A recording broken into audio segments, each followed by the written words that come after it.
Update कर रहा हूँ। This course outline is being provided by IULM, क्या कहते हैं कि IOBM। तो आपके पास ये कोर्स आउटलाइन मौजूद है, बट ऑफ कोर्स हमें ये कोर्स कवर करना है। Multiple things going on due to COVID, somehow course effect हो रहा होता है, बट आई विल ट्राई कि ऐसा मिनिमम हो, ठीक है। But I will readjust some of the topics, यानी इट माइट बी पॉसिबल कि कुछ चैप्टर में पहले करवाऊँ, कुछ चैप्टर बाद में कराऊँ। For example, instead of modifying accounting data for managerial decision, ये मैं इसमें से सिर्फ रेशियो का पर्सपेक्टिव में डिस्कस कर रहा हूँ, सारी चीजें डिस्कस नहीं कर रहा हूँगा, ठीक है। तो मैं आपको हमारे वीक वाइज कंटेंट के लिए से एडजस्टेड शेयर कर दूंगा, बट ये जस्ट आपको आइडिया देने के लिए था। However, if we go through quickly, तो मैं नॉर्मली जो फाइनेंस की पहली क्लास के अंदर चीजें डिस्कस कर रहा होता हूँ। आई थिंक मेरा नेट थोड़ा सा स्लो हो गया। You are presenting to everyone, ठीक है, ये बार बार आ रहा होगा मेरे पास। आई थिंक ये मौजूद है, मैं यहाँ से शो कर देता हूँ। लेट्स दिस वन, ये मौजूद है, हियर इट इज। ओके, मैंने आपके सामने कुछ इस तरीके से लिया से कि सब्जेक्ट मैटर क्या होता है। We started something like this, ये एक रिव्यू है। All of you who have not gone through from, जिन्होंने किसी वजह से एब्सेंट थे, तो उनके पास रिटर्न फॉर्म में मौजूद है कि types of business organization normally discuss करता हूँ। ऑफ कोर्स किसी स्टूडेंट ने प्रॉपरली ऑर्गेनाइज किया होगा, तो वो कुछ इससे मिलती जी चीजें डिस्कस की होंगी। I have skipped this particular part like business organization and corporation, but हमने इसमें से ये चीजें, करियर अपॉर्चुनिटी इन फाइनेंस को थोड़ा सा डिस्कस किया था, फॉर्म्स ऑफ डिसीजंस को डिस्कस किया था, एजेंसी प्रॉब्लम को डिस्कस किया था, बिकॉज मिनिमम टाइम मैनेजर्स और शेयर होल्डर का मोटिव क्या हो रहा होता है, इस तरीके से कुछ डिस्कशन की हुई थी कि प्रॉब्लम मैनेजर का मोटिव क्या होता है, इंक्रीज इन रेमुनरेशन, सही है, और शेयर होल्डर का मोटिव क्या होता है, increase in profit. Manager versus debt holder को हमने डिस्कस किया हुआ था, प्रोजेक्ट सक्सेसफुल होगा तो क्या होगा, अनसक्सेसफुल होगा तो क्या होगा, one convenient. I am sure अगर आप क्लास में प्रॉपरली मौजूद थे और पूरी चीजें प्रॉपर अपने तौर पे लिखी हुई थी, इट इज नॉट नेसेसरी कि आपने एग्जैक्टली कॉपी पेस्ट सिनेरियो में लिखा है, बट समहाउ कुछ ना कुछ आपने मटेरियल 2-3 पेजेस का राइटअप लिखा होगा। तो वो राइटअप आपको सेव करके रखना है, स्पेशली ऑनलाइन में तो ये बहुत ज्यादा मस्ट है। Why it is must, because I have to check कि भाई आप साथ साथ रिकॉर्डिंग्स ऑनलाइन सेशंस में भी कर रहे हैं, नहीं कर रहे हो, फेस टू फेस के अंदर तो ऑफ कोर्स आप मौजूद हैं। तो इट्स योर अप टू के आप अपने तौर पे किस तरीके से मैनेज कर रहे हैं। तो ये सारा मटेरियल आपको समहाउ हेल्प कर रहा होगा कि मैनेजरल कंपनसेशन किस तरीके से अट्रैक्ट होगा। हमने एग्जेक्टिव स्टॉक ऑप्शंस को डिस्कस किया था, परफॉर्मेंस शेयर्स को डिस्कस किया था, थ्रेट्स ऑफ फायरिंग वगैरह वाली बात ये इस तरीके से आ रही होगी। Other example of agency problem को मैंने क्लास में डिस्कस नहीं किया था, बट ये समहाउ मौजूद है कि मार्केटिंग आए तो ये राइट अप किसी की बेस पर आप गो थ्रू कर सकते हैं।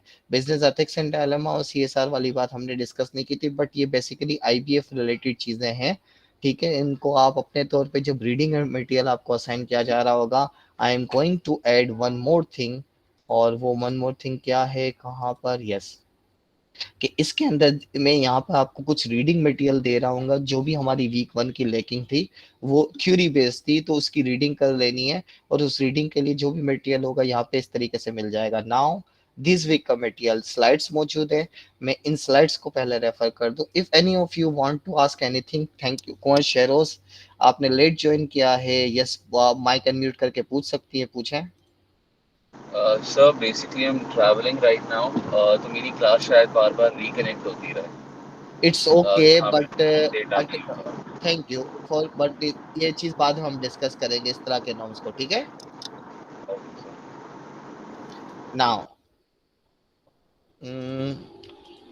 ओके, अच्छा, ये ऑल दो एक एग्जांपल कुंवर शेरोज ने ये चीज डिस्कस कर ली। अच्छा, ये समहाउ मेरी पहली ऑनलाइन क्लास के लिए well it is recording session, तो मैं आई सजेस्ट के इस तरह के इश्यूज को या क्लास के बहुत स्टार्ट में डिस्कस कर लिया करें at the time of attendance या in the end, but officially let me inform you के भाई, you were committed for 9 to 12 at Thursday.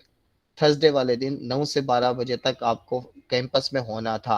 Right now 9:24 पर आप ट्रेवलिंग कर रहे हैं, इसका मतलब ये है कि आप फिजिकली क्लास के लिए डेडिकेटेड टाइम आपने नहीं रखा। इमरजेंसी है तो इट्स ओके, लेकिन इमरजेंसी के लिए आपको as per attendance policy 2 absents allow किए गए हैं। So I hope you got the idea of not only commerce sharers, बाकी students के लिए भी ये somehow message है। If dedicated time was 9 to 12, तो वो आपका कम्यूटिंग टाइम 9 से पहले होना चाहिए था, ट्रेवलिंग वगैरह। ठीक है, 5-10 मिनट लेट समझ में आता है, आई स्टार्टेड आफ्टर 9-10। तो ये कुछ बेसिक नॉर्म्स हैं, उनका ख्याल रखिएगा। बट स्टिल एज पहली क्लास है, लेकिन I think Covid based situation 2-3 semester आप पास में गुजार चुके हैं, और नाउ इस तरह के एक्सक्यूजेस कि मैं ट्रेवलिंग वगैरह में था, technically you are absent for me. ठीक है, sir but I am trying that I be वो present it's in the okay, class, बस इट्स सिर्फ ओके डेटा का मसला है। स्टिल। अगर डेटा कहीं जाता है तो नो फिर नो मैं नो नो नो, डिस्कनेक्ट हो एक जाऊंगा, minute. Otherwise I will be in the class. मैं आपको अटेंडेंस पॉलिसी डिस्कस कर रहा था कि डेडिकेटेड टाइम का मतलब आपको क्लास के लिए मौजूद रहना है। ठीक है, क्या आप, मैं आपसे अगर न्यूमेरिकल सॉल्व करने के लिए अभी दूंगा, will you be present numerical solve करने के लिए, एक जो इस तरीके से बात कर रहा हूँ। ठीक है, जितनी भी एक्टिविटी हो रही होगी, तो क्या वो आप प्रॉपरली मैनेज कर सकेंगे ड्राइविंग के साथ? Of course not. So that's why just I am just informing. Of course मैं ये फेवर दे रहा हूँ बिकॉज आपको मेरे ऑनलाइन के नॉर्म्स का आइडिया नहीं है, दैट्स व्हाई। बट ये इस सिविल सेशन के लिए मैं रिलैक्सेशन दूंगा, नेक्स्ट टाइम इस किस्म की कोई चीज मैं अलाउ नहीं करूंगा। डेडिकेटेड टाइम का मतलब आपको एक जगह पर मौजूद रहना है। नाउ आप अनम्यूट नहीं करेंगे कोई और भी, थैंक यू ठीक है? Sir, thank you. ओके। अच्छा, हम कहाँ पढ़ते? यस, सो लास्ट सेशन के तौर पे, अच्छा ये कुंवर शेरोज, मुझे जस्ट एक आइडिया लेने दें कि क्या आप पिछली क्लास में मौजूद थे या नहीं थे। ऑफ कोर्स पिछली क्लास में शायद आप मौजूद नहीं थे, डेट्स व्हाई। कोई इशू नहीं है। सर मैं था हाँ, पिछली क्लास में। आपकी अटेंडेंस लिखी हुई है? सर आपने क्लास ली थी, मैं क्लास में मौजूद था, कैंपस अटेंडेंस में वाले हैंड रिटन नाम जी जी मौजूद है? बिल्कुल बिल्कुल बिल्कुल सर। ठीक है, देखेंगे, चलें। आपका नाम मुझे नजर सर नहीं आ मेरी रहा था। अभी की अटेंडेंस रह गई थी, मुझे लिंक नहीं मिला था। वो सर मैं शेरोज अली के लास्ट नाम से लास्ट हो गया लास्ट सेशन में फिर देख और लूंगा, लास्ट सेशन में देख लूंगा, ठीक है। ओके, नाउ फॉर मी, अभी जो 2-3 इंस्टेंसेस हुए और बाकी स्टूडेंट जो फोकसली सुन रहे थे उनके लिए, किसी भी मैं जब खुद कहूंगा ना कि हाँ आप अपने तौर पे माइक अनम्यूट करें, लाइक किसी एक स्टूडेंट ने किसी ने हैंड रेज करके बाकायदा प्रॉपर पूछा था, ठीक है, बाकी जब तक मैं ना कहूँ आप तब तक माइक अनम्यूट नहीं करेंगे, ठीक है। अच्छा, मैं अच्छा अटेंडेंस वाली बात को बाद में प्रॉपरली देख लूंगा कि क्या इश्यू है, मुझे कंसिडर करना होगा कि किस तरीके से, बट मुझे कुछ नजर नहीं आ रहा था। ओके, यस, कुंवर शेरोज अली ये रहा, मौजूद है, थैंक यू। चले, हम बाद में बात करेंगे इस बारे में। अच्छा, हम कहाँ पर थे? देखें, टेम्पो टूट जाता है ऑनलाइन के अंदर सम टाइम, तो यस, ऑल्दो मैंने फर्स्ट सेशन में जितनी भी चीजें डिस्कस की थी ये आपसे मैंने शेयर कर दी हैं। और कहाँ पर शेयर की हुई है, वीक 1 के अंदर, इसको गो थ्रू कर दीजिएगा, बट मैं अदर मटेरियल दूंगा। Now moving toward financial analysis slides.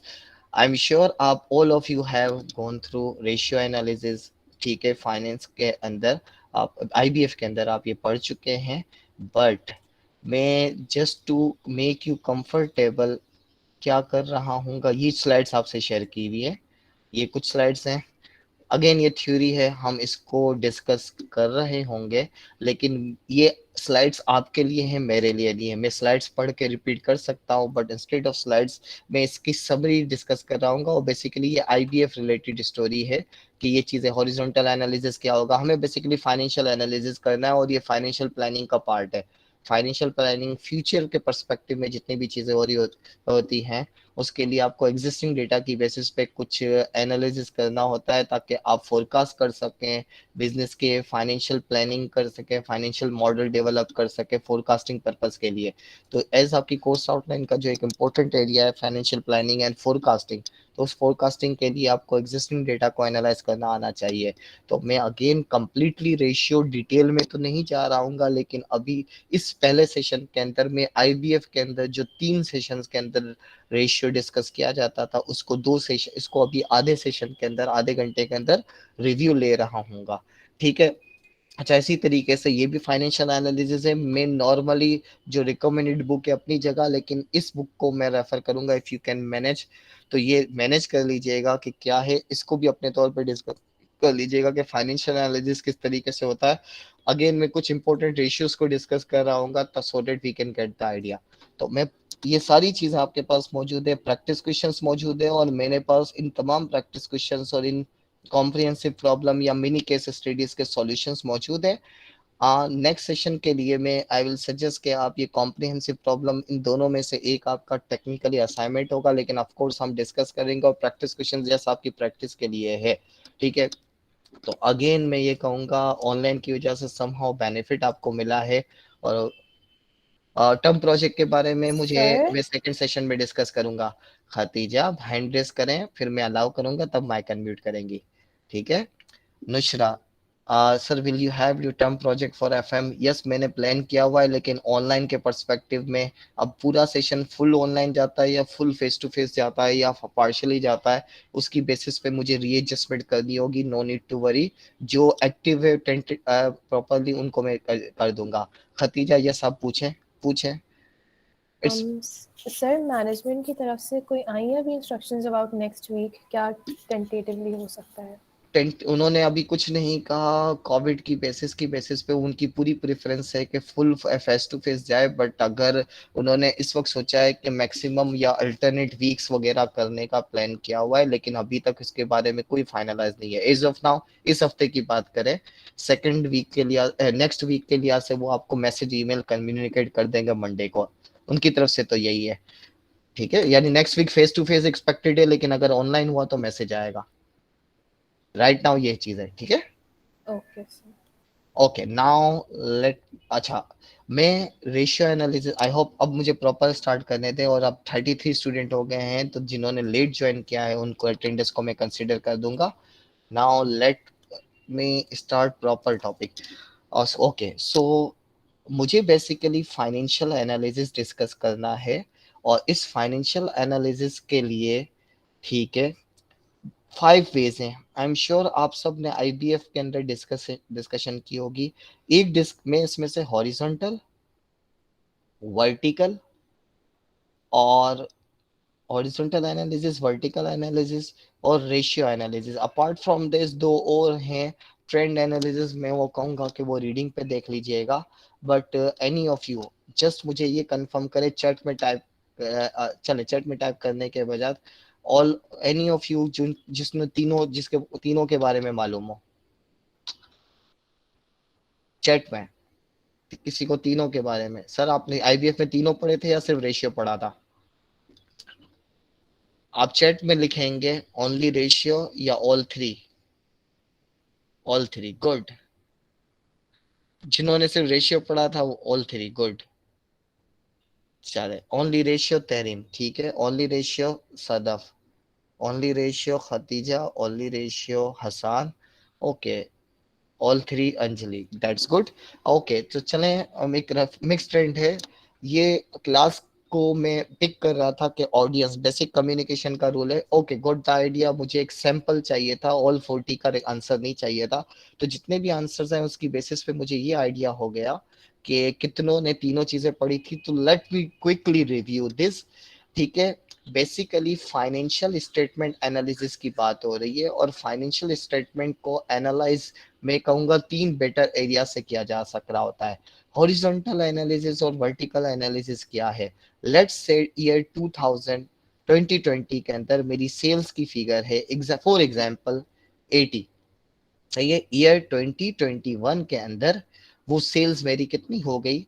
ठीक है, लेट्स से वो सेल्स मेरी हो गई फॉर एग्जांपल के तौर पे 96,000। तो देखा जाए there is increase in sales, ठीक है। तो अगर मैं एक पीरियड से दूसरे पीरियड पे मूव होने की बात कर रहा हूँगा, तो कितना परसेंट चेंज आया? ठीक है, बेसिकली देखा जाए तो 16 का चेंज आया है और 80 से चेंज आया है, तो टेक्निकली ये 20% चेंज है। तो horizontal analysis basically year 1 period to second period जो चेंज आ रहा है, तो इस तरीके से तमाम, ना सिर्फ sales, cost of goods sold अगर लेट्स से 60 है और ये हो जाती है फॉर एग्जांपल लेट्स से 66 हो जाती है, तो इनिशियल हमारा ग्रॉस प्रॉफिट था 20, नेक्स्ट हमारा ग्रॉस प्रॉफिट हो गया 30।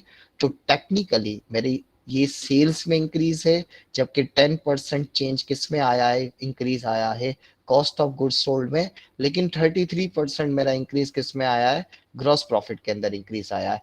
तो इनकम स्टेटमेंट आपके पास जो पूरा होगा from sales to cost of goods sold to gross profit to operating expense to net profit। Year 1 से ईयर 2 के अंदर जो चेंज आ रहा होगा, इसमें परसेंटेज चेंज हम जब ईयर 1 से ईयर 2 का शो करते हैं, तो इस तरह के एनालिसिस को it will be known as horizontal analysis. ठीक है, I hope sir it is also called index analysis. Yes, आपने स्टैटिस्टिक्स के अंदर इंडेक्स के तौर पे चीजें की हुई थी, तो yes this is also known as index analysis also. ठीक है, अच्छा अब मेरी ऑनलाइन सेटअप के लिहाज से आई होप मैं स्लाइड्स को पढ़ने के बजाय व्हाइट बोर्ड स्टाइल में पढ़ा रहा होता हूँ और कैमरा मस्त नहीं है कर रहा होता, तो I hope without camera it's okay. और ये स्क्रीन शेयरिंग वाली बात, the way I am right now conducting is okay, या आप स्लाइड्स पे पहले से रेडी होना चाहते हैं और इसको पढ़ना चाहें। The way I started horizontal analysis just to give you idea ताकि आप attentively हों और मैं कुछ सवाल भी पूछ रहा हूँ। Okay, yes, Khatija sir, how we get 16 out of 80? Let me revise this. Yes, हम यहाँ पर सर ये आपने ये change of 16 कैसे लिया? भाई बेसिकली परसेंटेज चेंज कैलकुलेट करना है, तो इसका मतलब मुझे चेंज कैलकुलेट करना होगा। तो चेंज कितना आया? चेंज इन सेल्स, तो सेल्स में चेंज कितना है? 96 में से 80 को माइनस करते हैं तो 16 आया, डिवाइडेड बाय 80। यानी पहले एक चीज 80 की थी, अब 80,000 है, 80 मिलियन है, उस वो अब कितनी हो गई? 96,000 या 96 मिलियन हो गई। तो 16,000 या 16 मिलियन का चेंज आया है, तो डेट मीन चेंज कितना आया है? 16 का। तो ये 16 80 का कितना परसेंट है? मल्टीप्लाई बाय 100, तो it will be known, it will be calculated as 20%। I am sure Khatija is okay, आपको आइडिया हुआ? Okay, if you have any query आप हैंड रेस करके क्वेश्चन टाइप भी कर देंगे तो I will answer instead of mic unmuting, तो ये भी एक वे है क्वेरीज को रिजॉल्व करने का। सो यस, ये हॉरिजॉन्टल एनालिसिस हमने डिस्कस किया और ये मैंने तेजी से डिस्कस किया, इसके ऊपर हमें प्रैक्टिस करने की जरूरत नहीं है। नाउ क्विकली मूविंग टूवर्ड, ये तो हॉरिजॉन्टल एनालिसिस, ये वाला जो कॉलम हम बनाएंगे ये कॉलम क्या कहलाएगा? Horizontal analysis. नाउ मैं पेन चेंज कर रहा हूँ so that we can go toward vertical. अब वर्टिकल एनालिसिस के लिए क्या एग्जांपल ले रहा हूँ? अब वर्टिकल एनालिसिस के लिए लेट्स से सर यही हमारे नंबर थे भाई, सेल्स 80 थी, कॉस्ट ऑफ गुड्स सोल्ड हमारी कितनी थी सर? 60 थी। ओके, 60 के बजाय लेट्स से मैं इसको करता हूँ 50 60। ठीक है, तो मेरा ग्रॉस प्रॉफिट कितना हो गया? 24, और मेरे ऑपरेटिंग एक्सपेंसेस थे लेट्स से 16, तो मेरा नेट प्रॉफिट कितना आ गया? 8। ठीक है, अच्छा अब वर्टिकल, अच्छा यही चीज हॉरिजॉन्टल एनालिसिस में एक और चीज भूल गया, तो सर क्या इनकम स्टेटमेंट सिर्फ हॉरिजॉन्टल एनालिसिस सिर्फ इनकम स्टेटमेंट में होता है? नहीं, horizontal analysis basically balance sheet में भी हो सकता है। बैलेंस शीट में किस तरीके से होगा? ईयर 1 का कैश लेट से मौजूद है 100, ईयर 2 में मेरा कैश हो गया बेसिकली 120, तो देखा जाए तो परसेंटेज 20% आया। इसी तरीके से अकाउंट रिसीवेबल ईयर 1 का लेट्स से 80 था, ईयर 2 के अंदर हो गया 88, तो 10% इंक्रीज आया, 20% इंक्रीज आया। तो बैलेंस शीट में भी हॉरिजॉन्टल एनालिसिस हो सकता है और इनकम स्टेटमेंट भी हॉरिजॉन्टल एनालिसिस हो सकता है। Now moving toward vertical analysis. ठीक है, वर्टिकल एनालिसिस के लिहाज से बात करते हैं, तो नाउ वर्टिकल एनालिसिस में हम क्या कर रहे होते हैं? हम, आपके पास इनकम स्टेटमेंट है, हम इनकम स्टेटमेंट की बॉटम लाइन जो टॉप लाइन अमाउंट है उसको 100 पे कन्वर्ट करते हैं। ठीक है, यानी सेल्स क्या है? अगर 80,000 है, 80 मिलियन है, 75,000 है, तो सेल्स को हमने 100% पे कन्वर्ट किया। Now cost of goods sold is how much percentage of sales? Sales की कितनी परसेंटेज है? 70% है, तो ये 70% आ गया। ठीक है, देन इसका मतलब ग्रॉस प्रॉफिट कितना होगा? 30%, तो ग्रॉस प्रॉफिट यानी इसके लिए 24/80 कैलकुलेट किया, इसके लिए 56/80 कैलकुलेट किया, इसके लिए 16/80 कैलकुलेट किया, तो ये 20% आ गया। तो 20% माइनस करते तो नेट प्रॉफिट बेसिकली 8/80, तो ये 10% आ गया। तो that means in vertical analysis के अंदर क्या हो रहा होगा? सेल्स विल बी, जो भी सेल्स की फिगर होगी इसको 100 लेंगे और बाकी जितनी भी आइटम्स होंगी उन आइटम्स को 100 से परसेंटेज के तौर पे शो कर रहे होंगे। ठीक है, उन फिगर्स को, तो वो वर्टिकल एनालिसिस है। इनकम स्टेटमेंट में सेल्स क्या हो जाएगी? 100 हो जाएगी, और बैलेंस शीट के अंदर लेट्स से नाउ कैश है लेट्स से 70, अकाउंट रिसीवेबल है लेट्स से 80, ठीक है। इसी तरीके से लेट्स से इन्वेंट्री है हमारे पास 100, ठीक है, और फिक्स एसेट्स है लेट्स से 250। तो बेसिकली देखा जाए हमारे टोटल एसेट्स कितने आ रहे हैं, 500 आ रहे हैं। इसी तरीके से हमारी इक्विटी होगी। तो इन बैलेंस शीट हम क्या कर रहे होते हैं, सेल्स यानी कैश 70 अपॉन 500, कुछ ना कुछ परसेंटेज आ रहा होगा। Yes sir, 7 point some percentage. इसी तरीके से ये 8 पॉइंट सम परसेंटेज के तौर पे फिगर आ रही हो, सॉरी हाँ ये 500 है, सॉरी। इसका मतलब ये सर कैश 14% आया, ये 16% आया, ये 20% आया, और ये सर 50% आया। यानी कैश टोटल एसेट का 14% है। यानी पूरी इनकम फाइनेंशियल स्टेटमेंट के अंदर, हम फाइनेंशियल स्टेटमेंट के अंदर क्या कर रहे होते हैं। मैं अगेन आपको ऑनलाइन के स्ट्रक्चर से कंफर्ट करने के लिए, who is this Hariba Shaikh, chat में ख्याल रखें, जीरो कुछ पूछना चाह रही हैं तो आपके कीबोर्ड में इश्यू है तो आप माइक अनम्यूट करके पूछ सकती है Areeba. Okay, so vertical analysis के अंदर हम क्या कर रहे होते हैं, वर्टिकल एनालिसिस के अंदर हम इनकम स्टेटमेंट में सेल्स को 100 में कन्वर्ट करते हैं, ठीक है। और बैलेंस शीट के लिए हम क्या कर रहे होते हैं, बैलेंस शीट के लिए हम बेसिकली टोटल एसेट्स या टोटल इक्विटी को कन्वर्ट कर रहे होते हैं।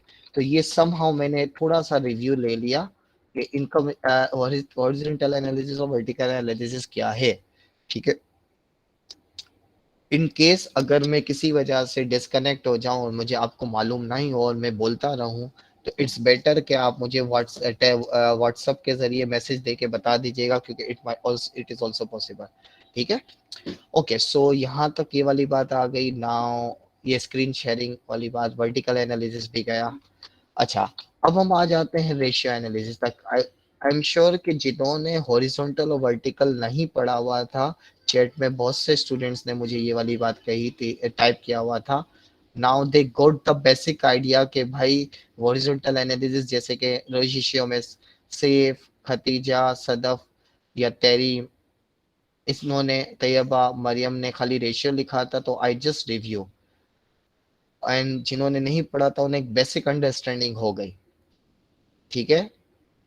आप चैट में कंफर्म कर दें so that I can proceed. अगर कोई क्वेरी है तो you can ask. Sadaf, yes पूछें। सर जो वर्टिकल एनालिसिस है उसमें ईयर 2 में भी हम सेल्स को 100% लेंगे उस ईयर का देख के। ओके, नो, वर्टिकल एनालिसिस के लिए विद इन पीरियड दिखा जा रहा है। Whenever we are comparing two periods तो हम जाते हैं किस में जा रहे होते हैं, whenever we are comparing two periods तो हमें हॉरिजॉन्टल एनालिसिस की रिक्वायरमेंट होती है। But if we are dealing in one period तो हम वर्टिकल एनालिसिस में कर रहे होंगे। अब आपकी इस क्वेरी को मैं प्रैक्टिकली एग्जाम्पल के तौर पे कहता हूँ। लेट्स से ईयर 1 और ईयर 2 के मेरे पास नंबर है, सेल्स के नंबर हैं और कॉस्ट ऑफ गुड्स सोल्ड के नंबर है, और मैं हाइपोथेटिकली वही 80 और 96 और 60 और 66 मैंने नंबर लिखे थे, ये करता हूं। तो मेरे पास ग्रॉस प्रॉफिट आपके पास, मेरे पास क्या आ गया सर, 20 आ गया और 30 आ गया, ठीक है। अब मैं यहाँ पे पहले आपके ये कंपैरिजन के लिए ये आपके सामने शो कर रहा हूँ। Let's say horizontal, horizontal analysis में क्या होगा, हॉरिजॉन्टल एनालिसिस में मैं सिर्फ परसेंटेज चेंज दिखाऊंगा। मैं कहूंगा कि भाई सेल्स में सिर्फ 20% चेंज आया है, कॉस्ट ऑफ गुड्स सोल्ड के अंदर 10% चेंज आया है, और ग्रॉस प्रॉफिट के अंदर 33% चेंज आया है। ये हॉरिजॉन्टल एनालिसिस मैंने किया इन दो कंपनीज के स्टेटमेंट के लिहाज से, ठीक है। बट नाउ मैं पेन चेंज कर रहा हूं। अगर मैं इस डेटा पे वर्टिकल एनालिसिस कर रहा हूंगा तो नाउ वर्टिकल एनालिसिस में मैं क्या कहूंगा, मेरी सेल्स हो जाएगी 100, मेरी कॉस्ट ऑफ सेल्स, सेल्स का कितना परसेंट है, बेसिकली सर ये है 75%, ये 100% है, माइनस किया तो डेट मीन्स मेरा ग्रॉस प्रॉफिट कितना आया, 25%। Where is with year 2, year 2 में मैं ईयर 1 को इग्नोर करूंगा, सेल्स विल बी 100%, ठीक है। Now cost of goods sold ये 66 96% का कितना है, तो इसके लिए मुझे कुछ कैलकुलेशंस करनी होगी कि 66 डिवाइडेड बाय 96, सर ये 68.7% आया, 68.75% आया। आई विल सब्ट्रैक्ट दिस, तो ये 31.25% मेरा ये आ गया। और ये आप वेरीफाई कर सकते हैं कैसे 30/96 है, तो 31.2%। तो दैट मीन्स वर्टिकल एनालिसिस दो पीरियड्स को कंपेयर नहीं करने के लिए यूज किया जा रहा होता, वेयर एज हॉरिजॉन्टल एनालिसिस के अंदर हम ओवर द पीरियड इन्वॉल्व हो रहे होते हैं। वर्टिकल एनालिसिस एक ईयर का भी किया जा सकता है, हॉरिजॉन्टल एनालिसिस एक ईयर का नहीं किया जा सकता। I hope Sadaf you ask this query and got the idea जो आप पूछना चाह रही। स्टिल इफ कंफ्यूजन है तो क्वेरी पूछें so that I can get the idea कि आपके जहन में क्या सिचुएशन चल रही है। इफ ओके तो I think we can proceed. That's good, okay, yes, clear. Any of you if you have any query तो आप पूछ सकते हैं, आई विल रिप्लाई, ठीक है। दैट्स, और देखें इट माइट बी सिली होने, क्वेरी सिली होने की वजह से ना पूछना इज अनदर थिंग, आप पूछ लें, बट ऐसी चीज जो मैंने एक्सप्लेन ऑलरेडी की होगी कॉन्सेप्ट रिलेटेड आप मुझसे रिपीट करवा सकते हैं, सही है। नॉर्म्स या ऑपरेशनल पॉइंट ऑफ व्यू से कि क्लास कैसे कंडक्ट हो रही है, इस तरह की चीजें नहीं, ठीक है। Okay, so Ramza and Sadaf, I hope I got gave your answer query, ठीक है। स्टिल किसी और को क्वेरी है, हैंड रेज करें, क्योंकि जब मेरे सामने मेरी पीपीटी की स्क्रीन होती है तो मुझे आपकी क्वेरीज या चैट समटाइम नजर नहीं आ रहे होते, वो वॉइस नोट्स के जरिए आइडिया होगा। तो मैंने बेसिकली हॉरिजॉन्टल और वर्टिकल एनालिसिस कंप्लीट कर दिया। नाउ आप सब रेशियो पढ़ चुके हैं, लेकिन स्टिल मैं रेशियो को रिव्यू लूंगा थोड़ा सा, ताकि वर्डिंग मैच हो जाए, because what I have to do basically मेरा ऑब्जेक्टिव ये है कि देखें ये तो आप कर ही लेंगे, प्रैक्टिस क्वेश्चंस हैं, ये आईबीएफ लेवल के कुछ सवाल आते छोटे छोटे, ठीक है, इनको तो आप गो थ्रू कर सकते हैं, लेकिन इनके रेशियोज निकालने हैं बेसिक के तौर पे, ये एक रिव्यू के लिए है आपको, क्योंकि गैप आ चुका है। और I do have solution of this PQs, और ये मैं आपसे इन दी एंड शेयर कर दूंगा, तो वो मसला नहीं है कि समहाउ सॉल्यूशन मैनुअल मेरे पास मौजूद है उस बुक का, ठीक है। बट मैं I want to show you this comprehensive problem.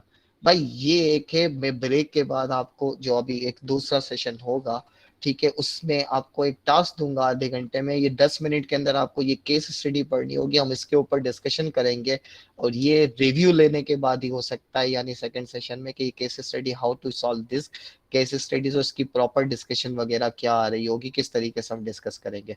तो ऑफ कोर्स ये आपके पास मौजूद है, और फ्रॉम नेक्स्ट क्लास ऑनवर्ड इस तरह की केस स्टडीज आप पहले से पढ़ के आएंगे, ताकि डिस्कशन के बाद हम उसको आंसर डिस्कस कर सकें। तो स्टिल मैं अपनी वर्डिंग से कंफर्ट का लेवल लाने के लिए से हम ये चीज कर रहे होंगे, वापस आ जाते हैं यार।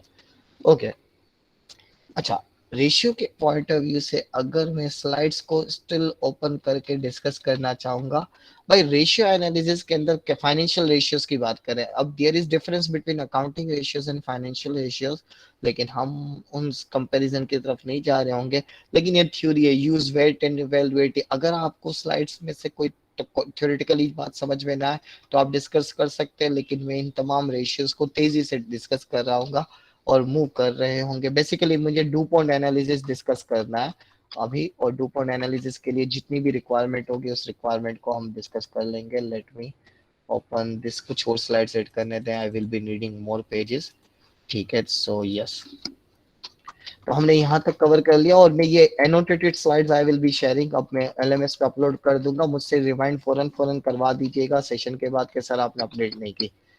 गुड, नाउ अच्छा, अब हम आ जाते हैं थोड़ा सा बेसिकली रेशियोज क्या है। कम बेसिकली रेशियो की डेफिनेशन क्या है? कंपैरिजन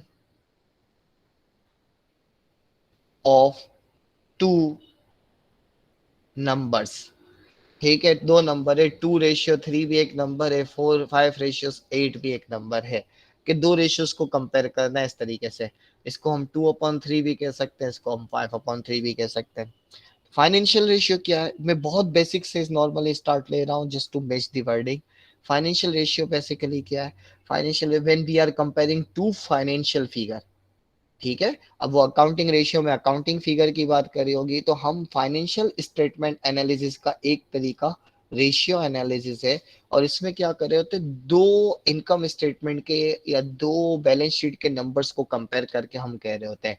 नाउ आप सब रेशियो पढ़ चुके हैं, तो I want a bit of discussion, class को इंटरेक्टिव बनाने के लिए, जस्ट टू चेक कि ये चीज आप प्रॉपरली फंक्शन करे नहीं करे, ताकि फ्यूचर के एडवांस टॉपिक जो आपने पहली दफा पढ़े होंगे उसके लिए आपकी अटेंशन ऑपरेशनल इश्यूज के बजाय यहाँ पर हो। नाउ लेट्स से मैं आपके सामने दो कंपनीज लिख रहा हूँ, कंपनी ए और कंपनी बी, ठीक है। And if I am going to ask you कि इस कंपनी का नेट प्रॉफिट आ रहा है फॉर एग्जांपल 100 और इस कंपनी का नेट प्रॉफिट आ रहा है let's say 200, which company is better? Which company is better, A or B? Sir ये बी होगा फिर तो। ओके, बी होगा ऑफ कोर्स, लेकिन क्या हम फाइनेंशियल एनालिसिस इस बेसिस पे डिसाइड करेंगे? Sir of course B better लग रही है, ठीक है। तो इसका मतलब अगर now let me add one of the more factor, sales, ठीक है। आपको बी बेहतर लग रही थी, ठीक है। यहाँ पे सेल्स में लिख रहा हूँ 500 और यहाँ पे सेल्स लिख रहा हूँ 2000। Now which company is better? A. Still be? नहीं, कुछ ने ए कर दिया।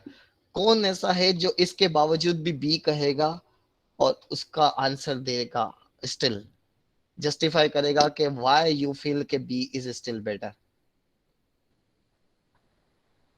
सबको ए लग रही है? ओके, आई एम श्योर आप सब ने बेसिक रेशियो पढ़ा है। सर आप तो प्रॉफिट मार्जिन निकाल रहे हैं और प्रॉफिट मार्जिन हमने निकाला, ए का 20% आया, बी का 10% आया। नाउ केयरफुली, आपका आंसर चेंज हुआ नहीं हुआ? आपका आंसर चेंज हुआ, पहले बी था ए था, इसका मतलब कुछ हुआ। क्या हुआ? हम स्टैंड अलोन एनालिसिस जब कर रहे होते हैं तो सिंगल नंबर्स की बेसिस पे डिसाइड नहीं कर सकता, देयर आर मल्टीपल फैक्टर्स, उनको इनकॉर्पोरेट करना होता है और उसके बाद कंप्लीट पिक्चर आती है, तब हम एनालिसिस बेटर कर सकते हैं। अच्छा, अब मैं एक और चीज यहाँ पे कर रहा हूँ, मैं कहूंगा स्टिल मुझे बी बेहतर लग रही है। व्हाई? लेट्स अज्यूम इंडस्ट्री के अंदर टोटल दो ही कंपनियां हैं, ए और बी, और टोटल इंडस्ट्री का वॉल्यूम कितना आ रहा है, टर्नओवर कितना आ रहा है, 2500 आ रहा है। तो B is having market share of 80%, whereas A is having market share of only 20%। ये एस्पेक्ट समझ में आ रहा है नहीं आ रहा? मैं सिर्फ मार्केट शेयर की बात कर रहा हूं, मैं प्रॉफिटेबिलिटी की बात नहीं कर रहा। क्या स्टिल कुछ लोगों को बी की बात, बी में कुछ एक, भाई बी में कुछ ना कुछ तो पोटेंशियल है ना। बी में प्रॉफिट भले ज्यादा था लेकिन बी में कुछ ना कुछ पोटेंशियल है नहीं है? यस। तो इसका मतलब अगर मार्केटिंग वाला कोई बच्चा होता बीबीए में स्टूडेंट, वो क्लियरली कहता सर मुझे तो बी अच्छा लग रहा है, प्रॉफिट बात की बात है भाई, अभी हम कस्टमर बना रहे हैं, इस वक्त 100 में से 80 कस्टमर मार्केट के हमारी आइटम कर रहे हैं, हम एक ब्रांड बन चुके हैं, अभी हम कम मार्जिन पे बात कर रहे हैं, बाद में हम नई प्रोडक्ट लॉन्च करेंगे तो people are going to prefer us. ये भी एक एस्पेक्ट है नहीं है?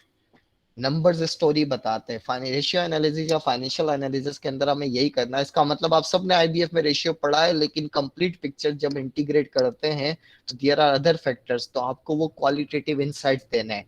दैट्स व्हाई हम रेशियो वापस पढ़ेंगे एफएम के अंदर, बट वो केस स्टडी बेस होगा, वो रियल लाइफ सिनेरियो बेसिस होगा, जिसकी वजह से मैंने आपके सामने ये कॉम्प्रिहेंसिव प्रॉब्लम शेयर किया है कि भाई कंप्लीट पिक्चर होती है तो how we are going to analyse any of the financial statement, तो उस कंप्लीट पिक्चर्स को डिस्कस करना है, ठीक है। तो दैट मीन्स सिर्फ सिंपल नंबर आईबीएफ में आपने पढ़ा है तो रेशियो वापस पढ़ने का मतलब ये नहीं है कि रिपीट हो रहा होगा, इसमें कुछ और एडवांस पर्सपेक्टिव डिस्कस हो रहे होंगे जो कि फाइनेंशियल प्लानिंग या फाइनेंशियल फोरकास्टिंग का पार्ट होगा, ठीक है। ये मैं ये बात इसलिए कह रहा हूं कि many of you might be thinking कि यार वही आईबीएफ में रेशियो पढ़ा है, सुकून है, रिलैक्स है, चिल एनवायरनमेंट है, कोई जरूरत ही नहीं पड़ेगी, ठीक है, ये चीजें तो हमें आती हैं। तो जिन्होंने तीनों पढ़े हुए थे भाई, आपने सिंपल रेशियो पढ़े हुए हैं, आपने इंटीग्रेटेड, अब आपको कमेंट्स पे ज्यादा डिस्कस करना होगा, स्टोरी बिल्डिंग पे ज्यादा होना, सपोर्ट करने आना चाहिए।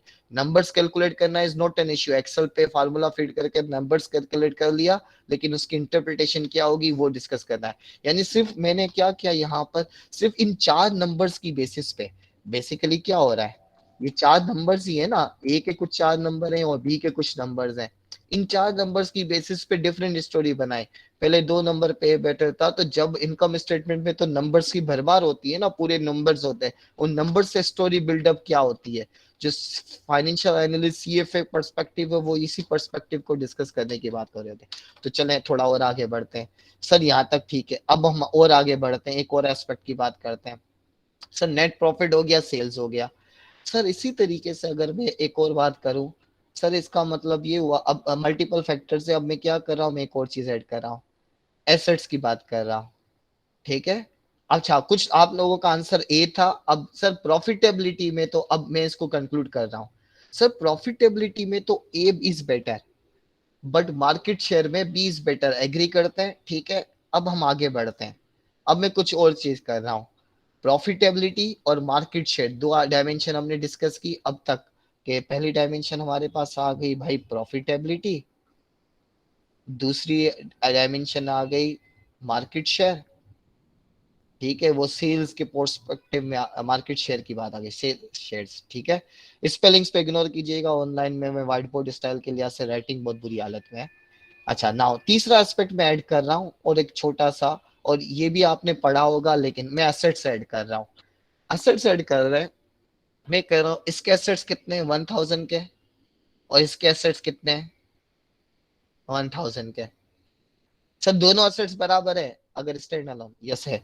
अब कौन बेहतर है सर, अब गड़बड़ हो रही है सर। प्रॉफिटेबिलिटी, आप सब ने प्रॉफिटेबिलिटी में आपने कहा था कि ए बेहतर है और प्रॉफिटेबिलिटी में बी बेहतर है, ऐसा ही डिस्कस किया था, ठीक है। अब मैं क्या कर रहा हूं, मैंने प्रॉफिटेबिलिटी के लिए आप प्रॉफिट मार्जिन निकालते थे, और प्रॉफिट मार्जिन क्या था सर, परसेंटेज ऑन सेल्स था।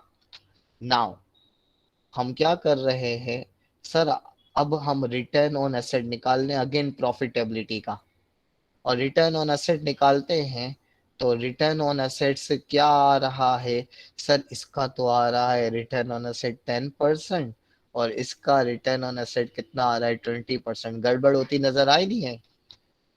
एक तरफ प्रॉफिटेबिलिटी एक ही बेहतर है जब प्रॉफिट मार्जिन की बात कर रहे हैं, जब हमने रिटर्न ऑन एसेट भी प्रॉफिट है। प्रॉफिटेबिलिटी के लिए मेजर करने के लिए आपने 3 एस्पेक्ट करे हुए थे, नेट प्रॉफिट मार्जिन। जिन्होंने रेशियो पढ़ा हुआ था उनसे बात कर रहा हूँ, हर किसी ने कहा था ना उन्होंने रेशियो पढ़ा हुआ है।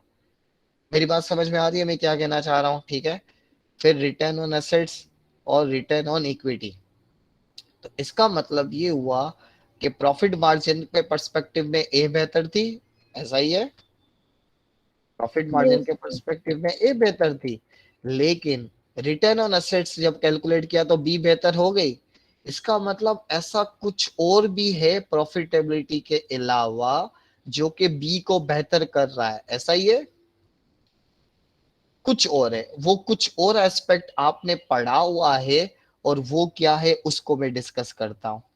और वो डिस्कशन क्या है, कोई कोई आइडिया देना चाहेगा अपने आईबीएफ की बेसिस पे? आप सब ने रेशियो पढ़ा हुआ है, any of you hand raise करे, मैं नाम लूंगा तो वो फिर वॉइस पे बात करे। शाहरुख, आलिया, अलाया, ठीक है। Sir financial leverage.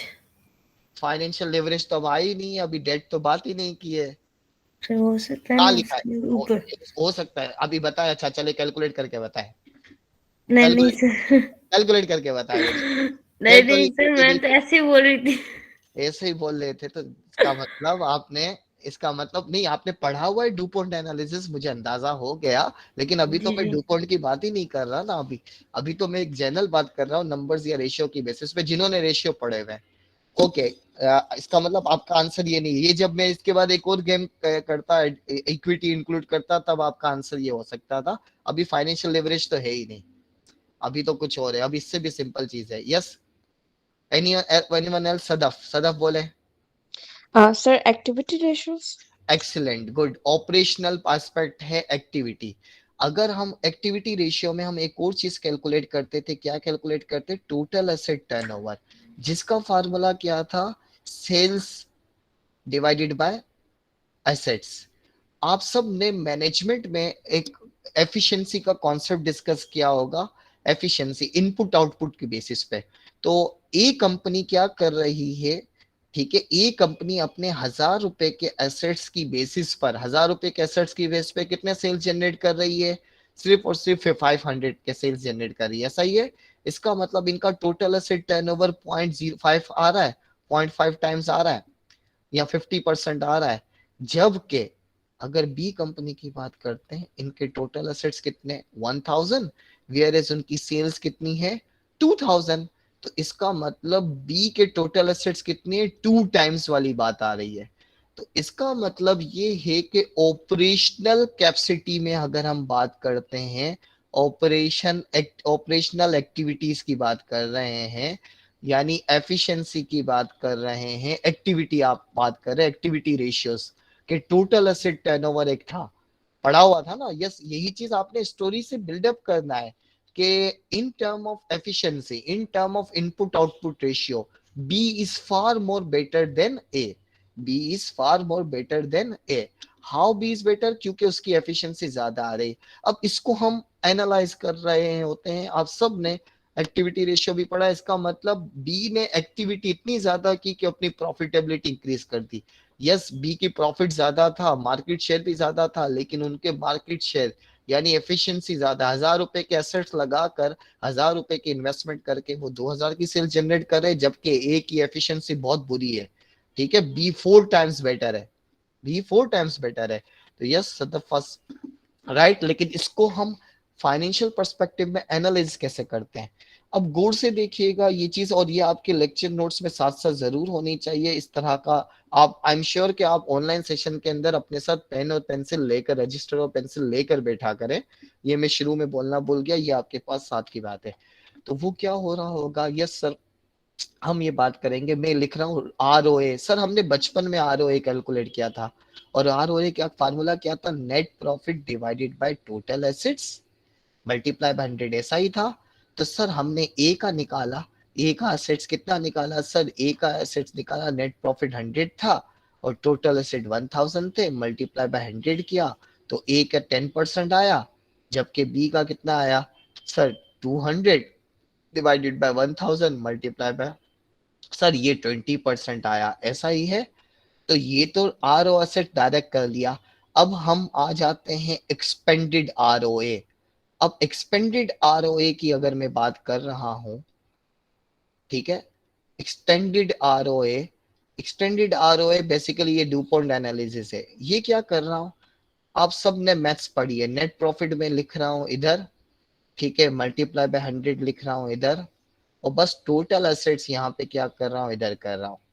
ठीक है, तो इसका मतलब ये है कि मैं यहाँ पर अगर बीटा लिखता हूं तो यहाँ पर भी बीटा लिखूंगा, तो दोनों सूरतों में ये कंप्लीटली इक्वल होगा, किसके इक्वल होगा, इस ऊपर वाले फार्मूले के इक्वल होगा।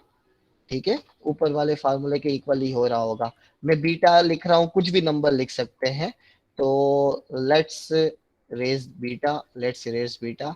इसका मतलब ये है कि मैं अगर यहाँ पर अल्फा लिखूं, यहाँ पे अल्फा लिखूं, एक ही बात है। तो मैं ये कह रहा हूं कि लेट्स, मैंने यहाँ पर क्या कर दिया सर, हमने यहाँ पर लिख दिया एसेट्स, यहाँ पर हमने लिख दिया एसेट्स, ठीक है।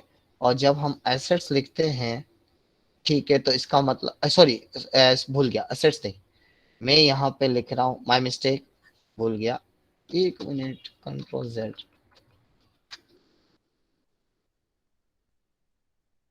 कुछ गड़बड़ हो गई, हाँ इधर आ गए, वापस आ जाते हैं, माय मिस्टेक, इसको एडजस्ट करते हैं, यस हियर इट इज।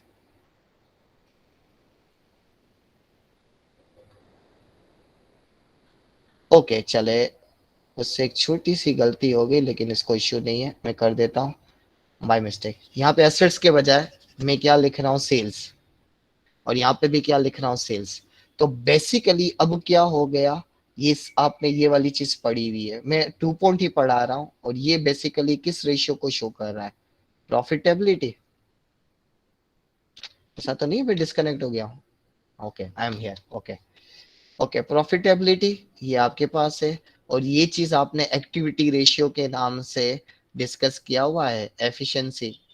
ठीक है, ये आप नेट प्रॉफिट मार्जिन को शो कर रहे हैं, और ये आप टोटल एसेट टर्नओवर को शो कर रहे हैं, ये आप अपनी एफिशिएंसी को शो कर रहे हैं कि आपकी एफिशिएंसी ज्यादा है या आपकी एफिशिएंसी कम है। तो इसका मतलब ये हुआ कि return on asset is basically net profit margin multiply by total asset turnover, ऐसा ही है। अब मैं इसी कंपनी का, इन दो कंपनीज का ये एक्सटेंडेड आरओए कैलकुलेट कर रहा हूं, तो वो कैसे होगा सर? हमने ए कंपनी का, अगर मैं ए कंपनी का नेट प्रॉफिट मार्जिन निकालता हूं multiply by total asset turnover, ऐसा ही है आरओए कैलकुलेट करने के लिए, ठीक है। तो ए कंपनी का अगर मैं निकालता हूं तो ए कंपनी का नेट प्रॉफिट मार्जिन कितना आ रहा है sir? 100 divided by 1000, sorry 100 divided by 500, ऐसा ही आ रहा होगा ना? Yes sir, 100 divided by 500 multiply by 100, तो ये आपके पास 20% आया। जबकि total asset turnover sales divided by assets, तो ए कंपनी की सेल्स कितनी है 500 और एसेट्स कितने 1000, तो 500 ओवर 1000 मल्टीप्लाई, सही है।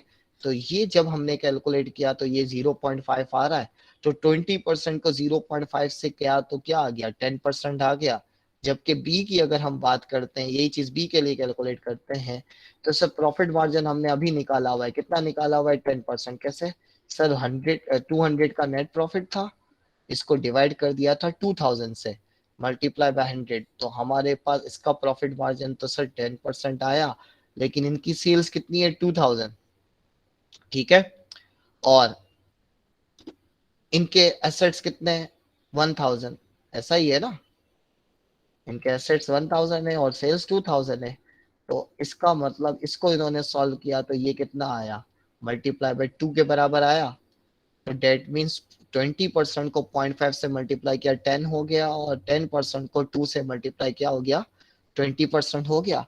तो डेट मीन्स, ठीक है, इसका मतलब ये हुआ कि अगर मैं कमेंट की बात करूं तो A is better in profit margin, ठीक है, but weak in what, efficiency, सही है। टर्नओवर उनका रेशियो वीक है, एफिशिएंसी वीक है, तो एफिशिएंसी वीक होने की वजह से क्या हो रहा है, वीक इन एफिशिएंसी, यानी operations they are not able to convert their investment, turnover increase नहीं कर सक रहे, ठीक है। यानी 1000 की इन्वेस्टमेंट से सेल्स कितनी जनरेट कर रहे हैं 500, तो दैट्स व्हाई इनकी 20% की प्रॉफिटेबिलिटी किस में कन्वर्ट हो गई 10% में। और बी का, B is weak in margin but due to high efficiency, मैं एफिशिएंसी कह सकता हूं, सही है, या एक्टिविटी वाली बात के लिहाज से input output ratio total asset turnover, they got their profitability multiplied by 2, यानी इन्होंने अपनी प्रॉफिटेबिलिटी क्या कर दी, इंक्रीज कर दी। तो यहां तक ये वाली बात समझ में आ रही है? आई होप ये क्लियर है। जो मैं पर्सपेक्टिव डिस्कस करना चाह रहा था कि दो कंपनीज का पर्सपेक्टिव, समहाउ मैंने इस एक्सपेंडेड रिटर्न ऑन एसेट को, ये एक्सटेंडेड जो रिटर्न ऑन एसेट्स मैंने किया है, इसको डुपॉन्ट एनालिसिस भी कहते हैं। तो डुपॉन्ट एनालिसिस के मैंने कौन सा फैक्टर्स बताए, 2 फैक्टर्स बताए, यानी 2 फैक्टर आरओए बेसिकली बराबर है net profit margin multiply by total asset turnover, इसी के बराबर है। अब हम आ जाते हैं अगला, ये एक्सटेंडेड के तौर पे आरओई भी नाम से भी एक चीज पढ़ी हुई थी आपने, ठीक है। Should I proceed? अगर किसी को इससे रिलेटेड कोई क्वेरी है तो पूछ ले, वरना हम आगे बढ़े।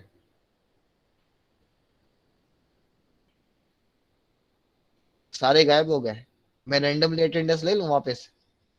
मेरे पास अटेंडेंस नहीं मौजूद सर, सब प्रेजेंट है।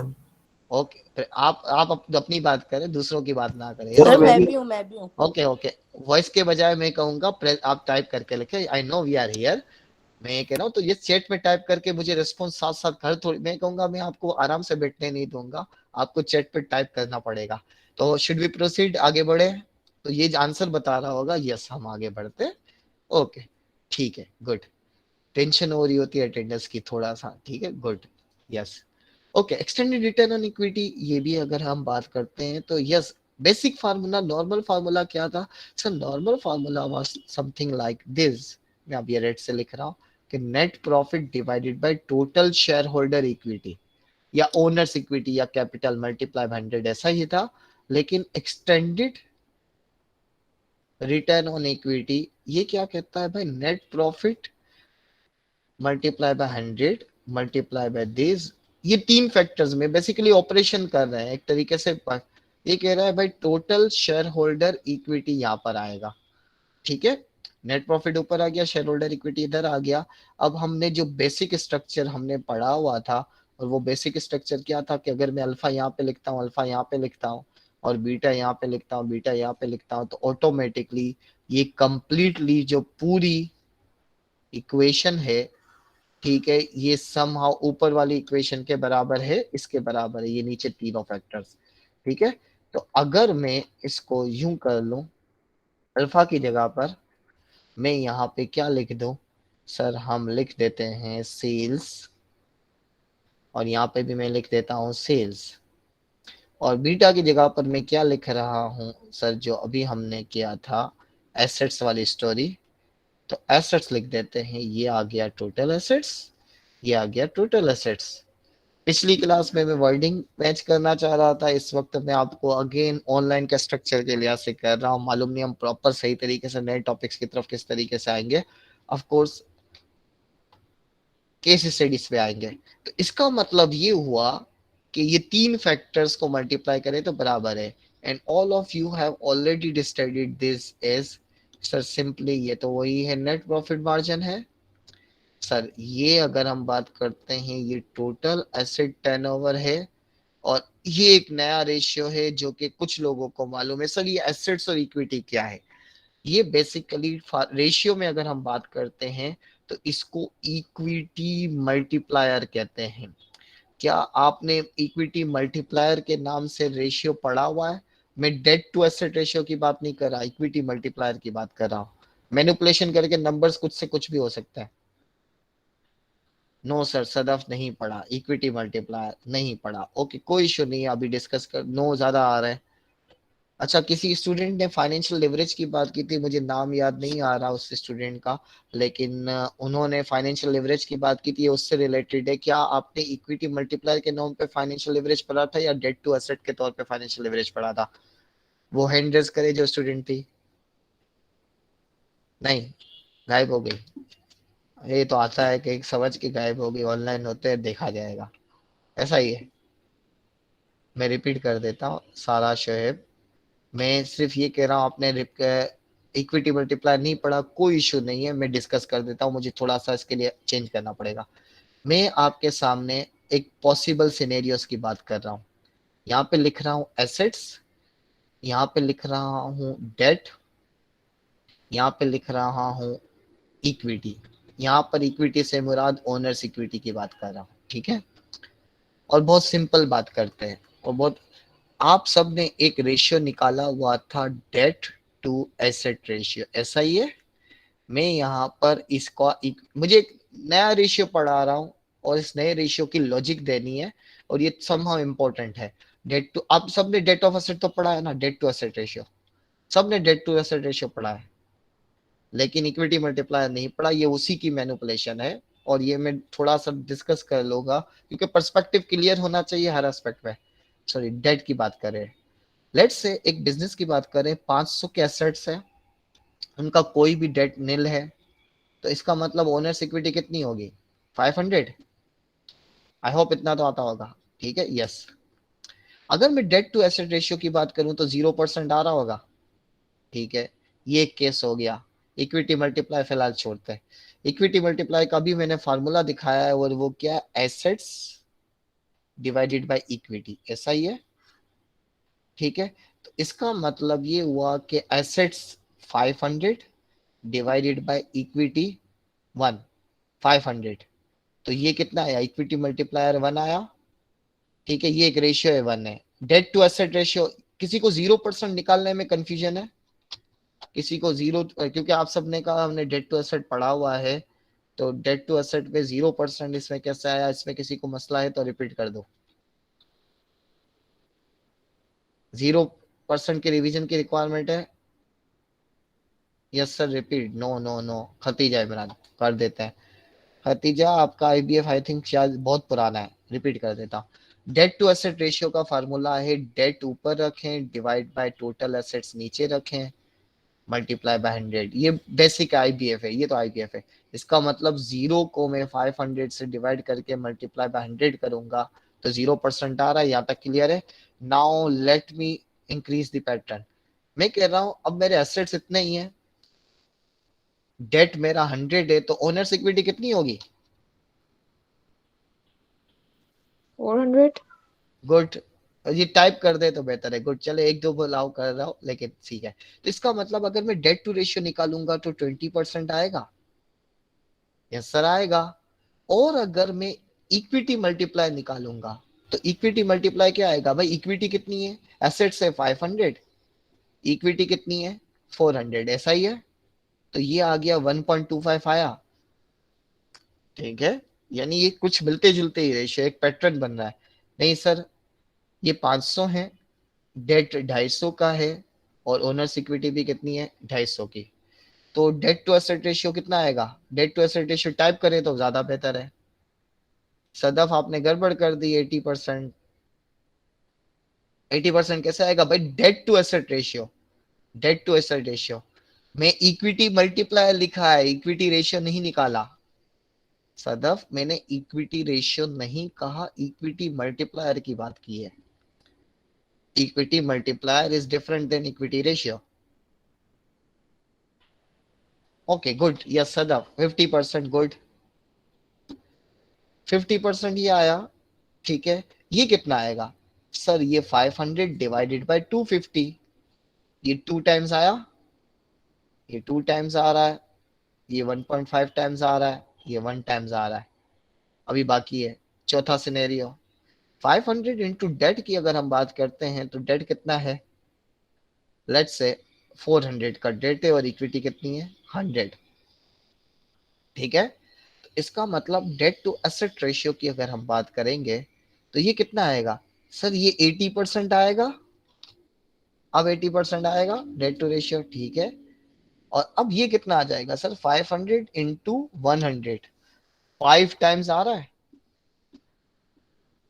ठीक है, आई होप ये नंबर्स जो मैंने अब लिखे हैं वो अब क्लियर पैटर्न बना के जा रहे हैं और आपको इसका आइडिया होना चाहिए। खतीजा आपने repeat debt to asset ratio repeat भी करवाया था तो डेट्स व्हाई दिस। ठीक है, इन नंबर्स पे सिचुएशन क्लियर होगी। ओके नाउ अब अगर मैं आपसे ये कहूं कि इक्विटी मल्टीप्लायर का मतलब क्या है? डेट टू रेशियो जितना ज्यादा लो होगा इसका कुछ मतलब है नहीं है। डेट टू रेशियो जितना ज्यादा लो होगा इसका मतलब कुछ है और डेट टू रेशियो जितना ज्यादा हाई होगा इसका कुछ मतलब है। आप सबने डेट टू रेशियो पढ़ा था, मुझे इंटरप्रेट करके बताएं कि इसका मीनिंग क्या निकलता है, क्या मतलब निकल रहा होता है।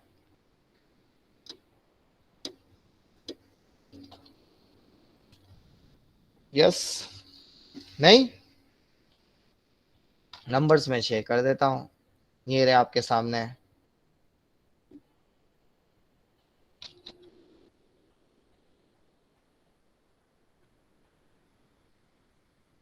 नहीं, I am waiting for the answers. मैंने एक क्वेरी पूछी है, क्योंकि ऐसा नहीं हो सकता ना मैं कंटिन्यूसली बोलता रहूं। इंटरेक्शन, आपके जहन के क्या आइडियाज हैं, अंडरस्टैंडिंग है, उसको क्लियर करना है ताकि वर्डिंग को रिफ्रेश कर दो अगर रिक्वायर्ड है तो। Yes sir all clear. बस if this ratio is increasing it means debt is increasing. अच्छा जरूरी नहीं आप टाइप करें, हैंड रेज करके जो बात करना चाह रहा है तो वो बोल सकता है। कुछ को आंसर्स टाइप करके, छोटे आंसर्स आप टाइप करेंगे, बड़े आंसर्स के लिए आप हैंड रेज करें तो मैं 2-3 नाम सुन के उनसे बात करूंगा। In debt is increasing. Okay, again देखिए ये वही वाली इसको मैं ये कहूंगा कि भाई अगर प्रॉफिट, अगर नेट प्रॉफिट बढ़ रहा है, नेट इनकम बढ़ रही है तो बिजनेस का प्रॉफिट बढ़ रहा है। Equity is decreasing. ठीक, आगे देखें आप, मैं ये कहता हूँ डॉक्टर प्लेट्स की क्वांटिटी कम हो रही है। एक डॉक्टर की रिपोर्ट्स पड़ी है ना डेंगू में, सही है। व्हाइट सेल्स की क्वांटिटी कम हो रही है, ये सॉरी व्हाइट सेल्स की क्वांटिटी बढ़ रही होती है या कम हो रही होती है, तो डेंगू के तरफ जाने की एक बात कर रहे होते नहीं कर रहे होते। तो मैं आपको चाह रहा हूँ आप इंटरप्रेट प्रॉपर करें, debt is greater than asset. Okay, चले मैं वर्डिंग को रिफ्रेश कर देता हूँ, ताकि क्योंकि कीवर्ड्स ये नहीं है, आप क्या कर रहे हैं, सिर्फ रिफ्रेजिंग कर रहे हैं। रिफ्रेजिंग नहीं चाहिए, इंटरप्रिटेशन चाहिए। मैं केसेस के नाम दे रहा हूं ए बी सी डी। अब मेरा सवाल सुनिएगा, क्या है गौर से। More liability, Hasan is more closer to, जो मैं जानना चाह रहा हूं मोर लाइबिलिटी, ठीक है भाई। डेट लाइबिलिटी को ही कहते हैं ना, कुछ और चाहिए। चले मैं कहता हूं फाइनेंशियल डिस्ट्रेस का एक कॉन्सेप्ट है, मैं डिस्ट्रेस की बात कर रहा हूँ, लिवरेज की बात नहीं कर रहा हूँ। अगेन वो कौन स्टूडेंट थी जिन्होंने बाकायदा वॉइस नोट करके बोला था कि सर फाइनेंशियल लिवरेज, और मैंने कहा प्रूव करके बताएं, उनका नाम क्या था। मैं उनसे discussion, Shahrukh Alia, yes hand raise कर, हाँ बोले बोले, माइक अनम्यूट करे, बोले शाहरुख। जैसे मैंने बोला था। ओके, अब गौर से सुनिएगा। अब जी जी सर। आपने फाइनेंशियल लिवरेज की बात की थी, अब मैं कह रहा हूं एक होता है लिवरेज और एक होता है डिस्ट्रेस। मुझे इन दोनों का कॉन्सेप्ट आपको क्लियर करना है, इस वजह से मैं ये लेकर आया हूं, क्योंकि क्लास में से एक स्टूडेंट ने ये पॉइंट रेस किया था और मैं इसको चीज को इंटरेक्शन में लेकर आना चाह रहा था। नाउ कंपनी ए में, ठीक है, अगर मैं जो कहना चाह रहा हूं, मैं डिस्ट्रेस के कॉन्सेप्ट को, आपको अगर लोन देना है, एज्यूम करें yourself as a credit manager of a bank. मेरी आवाज नहीं आ रही? आप रिपीट करें, आप क्या आ बोले थे, रही आपकी है। आवाज जी ब्रेक फिर आ हो रही गया है। था। ओके, इसका मतलब थोड़ी देर के लिए अमन आपका शायद इंटरनेट थोड़ी देर के लिए लो इंटरनेट कनेक्शन पे गया होगा, तो आपकी वॉइस हुई होगी। आई एम श्योर मेरा इंटरनेट इज हाईली स्टेबल और बेटर स्पीड के साथ है, तो इंडिविजुअल की स्पीड की वजह से होगा, लेकिन मैं रिपीट कर देता हूँ, कोई इशू नहीं है। ओके लेट मी, अच्छा मैं ये कहना चाह रहा हूँ कि assume yourself as a bank manager जिसको लोन देना है, और आपके पास ये चारों कंपनियां लोन के लिए अप्लाई कर रही हैं। चारों कंपनियां लोन के लिए अप्लाई कर रहे हैं, ए भी अप्लाई कर रही है, बी भी अप्लाई कर रही है, सी भी अप्लाई कर रही है, डी भी अप्लाई कर रही है, ठीक है। एज अ लोन मैनेजर आप किस कंपनी को लोन देना प्रेफर करेंगे? नंबर्स अगेन आपके सामने हैं। आप ए को लोन देना प्रेफर करेंगे, आप बी को लोन देना प्रेफर करेंगे, आप सी को लोन देना प्रेफर करेंगे, या आप डी को लोन देना प्रेफर करेंगे? आप किसको लोन देना प्रेफर करेंगे?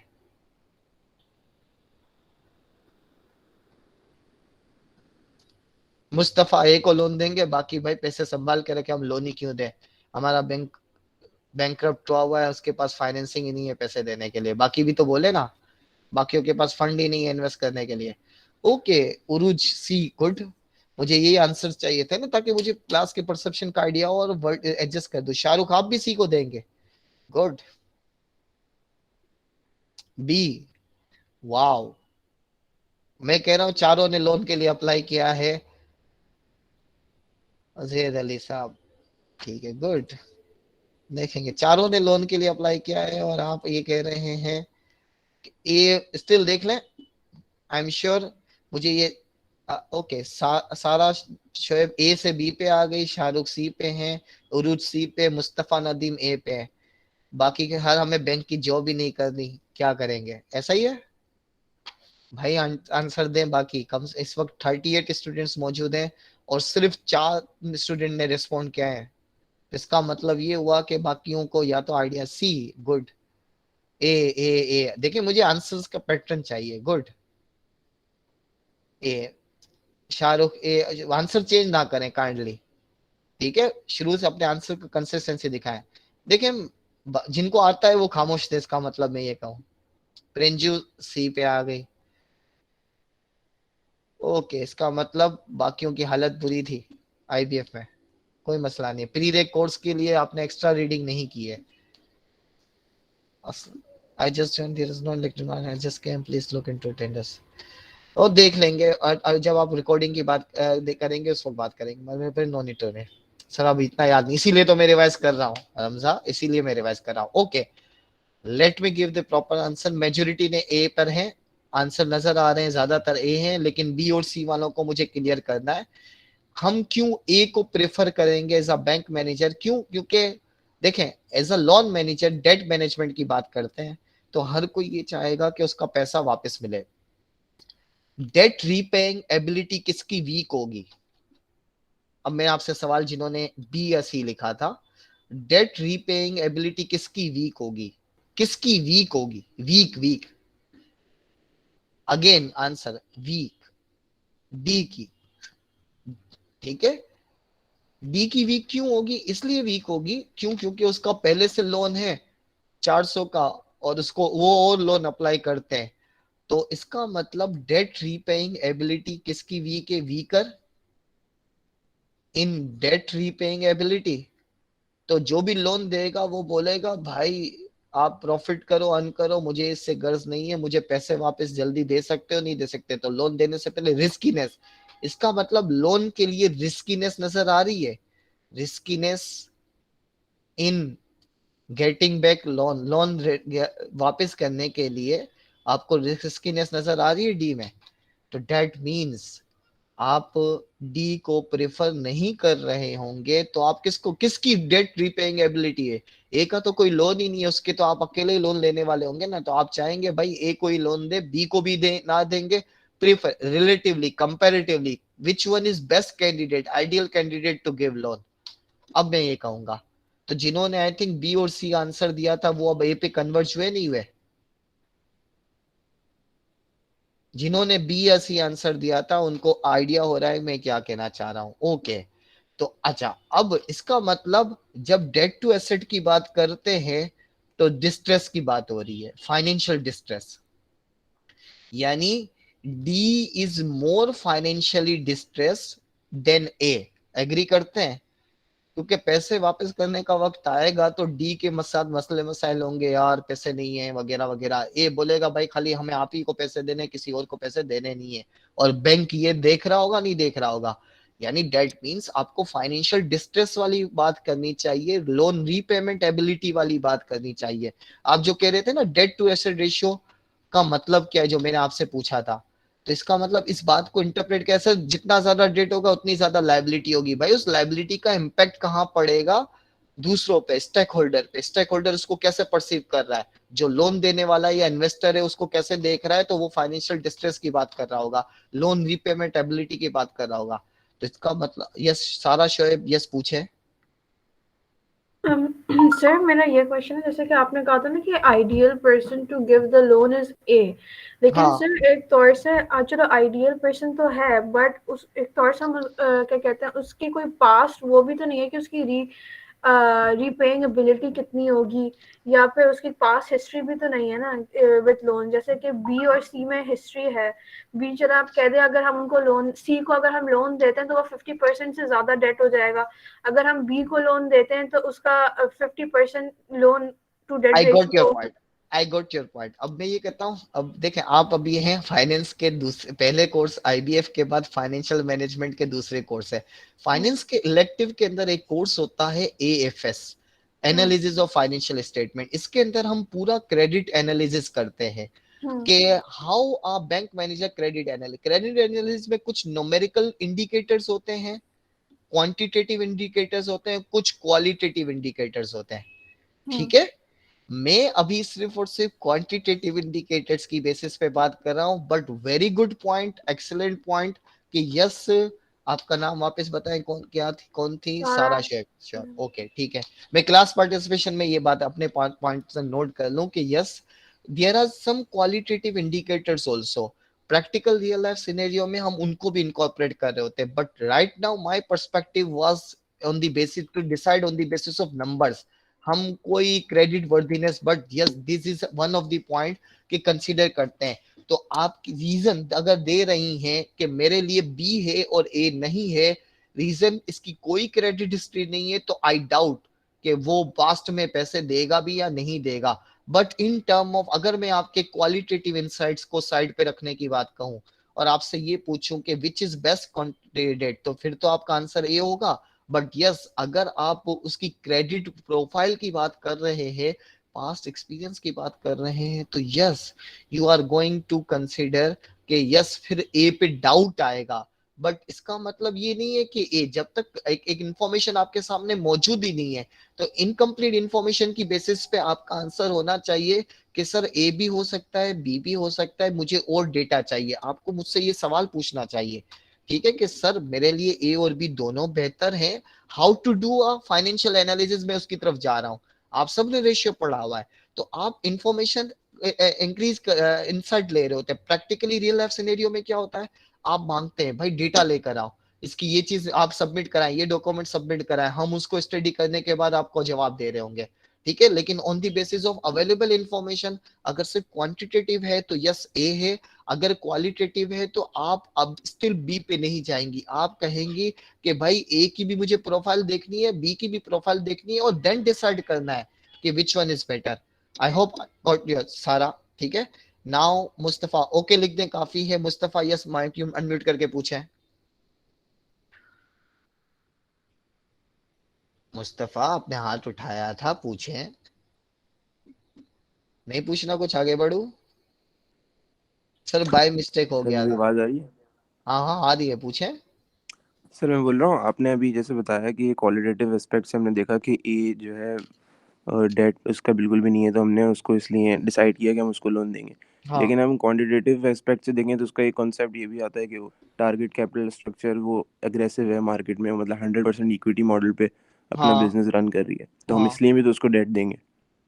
ओके, डेट इसलिए भी डेट देंगे, यस। तो यस, क्वांटिटेटिव एस्पेक्ट में ये एस्पेक्ट है। ये आपने, आई थिंक आप ये बताया, आप अकाउंटिंग एंड फाइनेंस वाले स्टूडेंट तो नहीं है, या सर बीबीए के? मैं अकाउंटेंसी मैनेजमेंट लॉ AML वाला स्टूडेंट हूँ। Okay that's good. इसका मतलब आपने दूसरे इस तरह के कुछ कोर्सेज पढ़े हुए हैं, तो yes you are completely right कि नहीं ये सर, भी मैंने एक सिर्फ एस्पेक्ट है। IBF ही पढ़ा है लेकिन उसमें कैपिटल, जिस टीचर ने भी आपको आईवीएफ पढ़ाया उसमें कैपिटल स्ट्रक्चर के लिए जो आपको रीडिंग असाइनमेंट दिया था वो बड़ा अच्छा दिया था, ठीक है। That's why you pick this point. Yes, ये हम आगे जाके हमारे पास एक टॉपिक आएगा कैपिटल स्ट्रक्चर, उस वक्त हम देख रहे होंगे।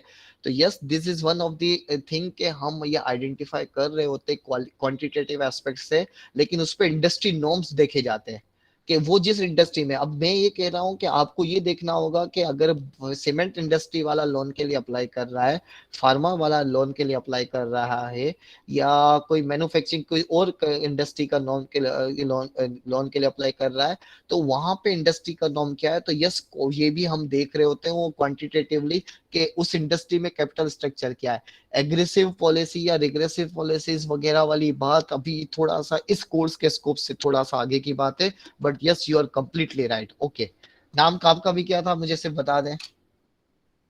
Sir Mustafa Nadeem. Okay good, सही है। मैं अपने पास इस तरह की क्लास पार्टिसिपेशन को नोट कर रहा हूँ, फेस टू फेस में हम इससे बात करेंगे। रमजान नदीम, आप खाना क्लास के साथ साथ खा सकती हैं, कोई मसला नहीं है, ठीक है। भूख लग रही है, मुझे भी लग रही है, आप साथ साथ कंटिन्यू करें। मुझे, मैं, आपका माइक ऑफ है, मुझे थोड़ी मालूम पड़ेगा आप खा रही है। कोई ब्रेक, जब जरूरत पड़ेगी तब ब्रेक दूंगा, ठीक है। वो साथ साथ खाती रहे, ठीक है, मुझे कोई एतराज नहीं है, आप खाना साथ साथ खा सकती हैं। अच्छा, मैं ब्रेक दूंगा, मुझे 10-20 मिनट और दे दे, 10 से 12 मिनट और दे दे, फिर मैं सुकून से आधे घंटे की ब्रेक दूंगा, और फिर उसके बाद आपको एक टास्क के साथ हम आएंगे, बेफिक्र है। देखिए सेशन भी तो लेट स्टार्ट किया था, मैं 3 घंटे पूरे करूंगा, और मुझे पिछली क्लास की भी एडजस्टमेंट करनी है। अच्छा, हम यहाँ पर आगे, मुझे फाइनेंशियल लेवरेज वाली बात, इक्विटी मल्टीप्लायर की तरफ हम जा रहे होते हैं। गुड। अच्छा, इक्विटी मल्टीप्लायर का एस्पेक्ट क्या है? ये है वो फाइनेंशियल लेवरेज का एस्पेक्ट। अब मैं एक देखें, financial distress is negative term, agree करते हैं, ये नेगेटिव टर्म है। नेगेटिव टर्म का मतलब ये जितना हाई होगा, ये जितना हाई होगा उतना बुरा शो कर रहा है कि भाई पे कर्जा वापस मिलेगा नहीं मिलेगा। लेकिन एक और एस्पेक्ट इक्विटी मल्टीप्लायर, अब मैं जो इंटरप्रेट कर रहा हूं, जिसको financial, sorry, equity multi, financial leverage वाली बात थी और इक्विटी मल्टीप्लायर वाली बात थी। ये क्या है? ये शख्स अपने पैसों के बजाय किसी और के पैसों से बिजनेस कर रहा है, बी, ऐसा ही है। इसने 100% इक्विटी मॉडल है, 100% इक्विटी मॉडल है, ठीक है। लेकिन ये शो कर रहा है कि इसने जितने अपने लगाए हैं ना पैसे, उसी से बिजनेस कर रहा है, वो किसी और से पैसे लगा ही नहीं रहा। जबकि ये क्या कर रहा है, अपने 400 लगाए हैं, लेकिन उसके बिजनेस की वैल्यू कितनी है, 500 है। यानी वो अपनी इक्विटी को मल्टीप्लाई कितनी कर चुका है, 1.25 टाइम्स, ठीक है। यानी उसकी इक्विटी हाँ 400 है, जबकि उसके एसेट्स कितने के हैं 500 के हैं। यहाँ पर इक्विटी कितनी है 250 की है, जबकि उसके एसेट्स उसके डबल है, 2 टाइम्स है। यानी उसने अपनी अपनी इन्वेस्टमेंट से डबल से बिजनेस कर रहा है, ठीक है। और यहाँ पे बात कर रहा हूँ उसने अपने कितने लगाए 100 रुपए, और दूसरों के पैसों से बिजनेस कर रहा है, ठीक है। यानी उसका लेस इक्विटी है, 5 टाइम्स ज्यादा अपने बिजनेस कर रहा है, नहीं कर रहा। तो इस एस्पेक्ट को क्या कहते हैं, फाइनेंशियल लेवरेज एक एडवांटेज उठा रहा है।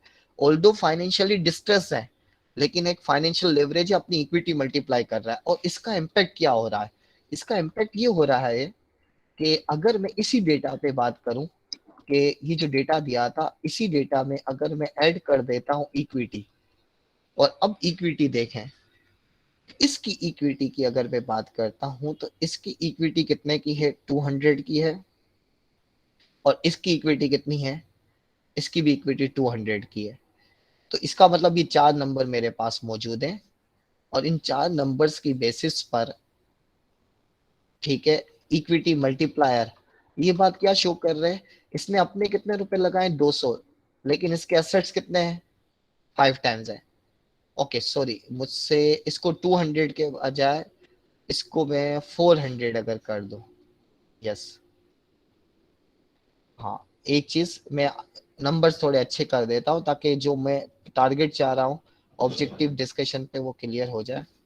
ये 400 हो गया, तो डेट मीन्स अब अगर मैं इक्विटी इसकी 400 है और इसकी कितनी है 200 है, तो अब अगर मैं नंबर से डेटा कैलकुलेट करता हूँ, सर एक और चीज कैलकुलेट करते हैं return on equity.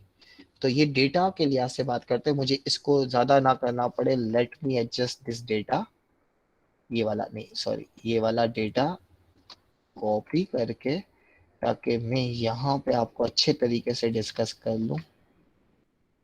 Here it is,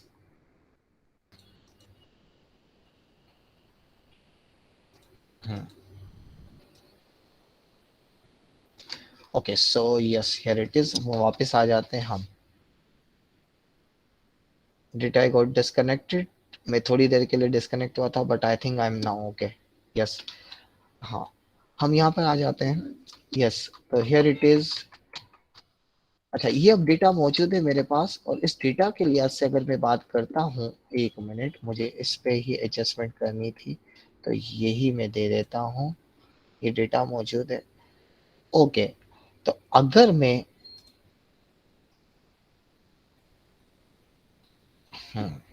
yes यहाँ पर, यस इस ये डेटा मेरे सामने मौजूद है। अब इस डेटा की बेसिस पे यहाँ पे मैं सबसे पहले लेट से ए कंपनी का कैलकुलेशंस कर रहा हूँ, ये ए पे चेंज करके ए कंपनी के लिए मैं प्रॉफिट मार्जिन निकाल रहा हूँ। तो प्रॉफिट मार्जिन का फार्मूला क्या है सर, नेट प्रॉफिट, ए की नेट प्रॉफिट कितना है सर 100 लिखा, ए की सेल्स कितनी है सर 500 लिखा, ठीक है, मल्टीप्लाई बाय 100, सर ये आ गया 20%, ठीक है। सर इसी तरीके से ए का की सेल्स कितनी है सर 500, ए के एसेट्स कितने हैं सर 1000, तो ये सॉल्व किया तो सर ये आया 0.5। इक्विटी मल्टीप्लायर, ए के एसेट्स कितने हैं के सर, ए के एसेट्स है 1000 के, और ए की शेयर होल्डर इक्विटी या ओनर्स इक्विटी कितनी है सर 400 है, तो ये कितना आ गया सर 2.5 आ गया, ठीक है। अच्छा यही चीज बी के लिए भी कैलकुलेट कर रहे हैं, बी के लिए अगर हम कैलकुलेट करते हैं तो बी की सिचुएशन क्या बन रही है सर, बी के लिए आ गया सर 200 डिवाइडेड बाय, ठीक है, सेल्स की बात करते हैं तो सेल्स बी का कितना है सर 2000 मल्टीप्लाई बाय 100, सर ये आ गया था 10%। लेकिन अगर हम बी के सेल्स देखते हैं तो बी की सेल्स कितनी है 2000, इस क्लास एक्टिविटी को आप बाकायदा प्रॉपर सॉल्व करेंगे, 2000 डिवाइडेड बाय, मैं बताऊंगा कैसे इन दी एंड, और एसेट्स है 1000, ये हम कर चुके हैं, मल्टीप्लाई बाय 2, ऐसा ही था ना, ये हमने थोड़ी देर पहले कैलकुलेट किया हुआ था, ये रहा 20%, 10%, 10%, 20%, तो वही चीज वापस रिपीट हुई। लेकिन इक्विटी मल्टीप्लायर के लिए ये चीज वापस करा रहा हूँ सर, एसेट्स है 1000, नहीं इसके एसेट्स कितने के हैं सर, वही 1000 ही के हैं, ए के सॉरी इक्विटी 200 थी, माय मिस्टेक, मैंने जो गड़बड़ की थी वो सामने आ गई, मुझे जो डाउट आ रहा था उस डाउट को क्लियर करना था, वो हो गया। और वो चीज ये थी कि ये है मेरे पास एक इक्विटी है सर 200, तो ये आ गया 5, और ये 1000 ही एसेट्स हैं, लेकिन बी की इक्विटी कितनी है सर, ये है हमारी 400, ये आ रहा है 2.5। ये एक दफा आप प्रॉपर सॉल्व करेंगे, नंबर्स में आपसे शेयर कर दूंगा तो आइडिया हो जाएगा। यानी 20%, 0.5 और 5। अगर मैं डायरेक्ट निकालूं, डायरेक्ट ए का निकालता हूं, तो डायरेक्ट ए का शेयर कितना है, ए का नेट प्रॉफिट कितना है सर 100, और ए की इक्विटी कितनी है सर 200, ऐसा ही है, मल्टीप्लाई बाय 100। तो ए का प्रॉफिट कितना आया सर 50% आया ए का। और बी का अगर मैं निकालता हूं, तो बी का प्रॉफिट कितना है सर 200, बी की इक्विटी कितनी है सर, ये भी 400 है। तो इसकी प्रॉफिटेबिलिटी भी कितनी है, इसका भी रिटर्न ऑन इक्विटी कितना आ रहा है 50%, इसका भी रिटर्न ऑन इक्विटी 50% आ रहा है। तो क्या प्रॉफिट में ये बराबर है, they are not equal in profit, profit में ये बराबर नहीं है। ठीक है, तो इसका मतलब ये हुआ कि हमें फर्दर एनालिसिस करना है। और फर्दर एनालिसिस क्या है, फर्दर एनालिसिस अगर हम करते हैं तो ये हमारे पास मौजूद है कि इस 50% के लिए मैं कैलकुलेटर आपके सामने लेकर आ रहा हूं ताकि आइडिया हो जाए। सर ये 20% को मल्टीप्लाई किया 0.5 से, मल्टीप्लाई किया 5, सर 50 आ रहा है, ये रहा 20% मल्टीप्लाई बाय 0.5 मल्टीप्लाई बाय 5, तो ये मेरे पास 50% आ रहा है। तो यही चीज अगर मैं 10% को 2 से मल्टीप्लाई करेंगे 20%, और इसको 2.5 से मल्टीप्लाई करेंगे तो क्या हो गया 10% मल्टीप्लाई बाय 2 मल्टीप्लाई बाय 2.5, तो 50 आ गया। तो ये भी सर 50 ही हो गया 50%। तो इसका मतलब दोनों बराबर हैं, लेकिन ए और बी में एक डिफरेंस नजर आया। यानी अब अगर मैं इसको सम अप करूं, तो net profit margin multiply by total asset turnover multiply by equity multiplier. ठीक है, नेट प्रॉफिट मार्जिन अगर बात करते हैं, ए का 20% था, इसका 0.5 था, और इसका कितना था सर 5 था, तभी 50% आया। और जबकि बी का कितना था sir 10% multiply by 2 multiply by 2.5, ये 50% आ गया। ये एस्पेक्ट अभी हमने डिस्कस किया है, ये प्रॉफिटेबिलिटी को शो कर रहा होता है। इसके लिए मैं कहूँगा कॉम्पिटिटिव एडवांटेज, आप अपने कॉम्पिटिटर के मुकाबले में कितनी ज्यादा प्राइस चार्ज कर सकते हो, ये प्राइस से लिंक होता है ना।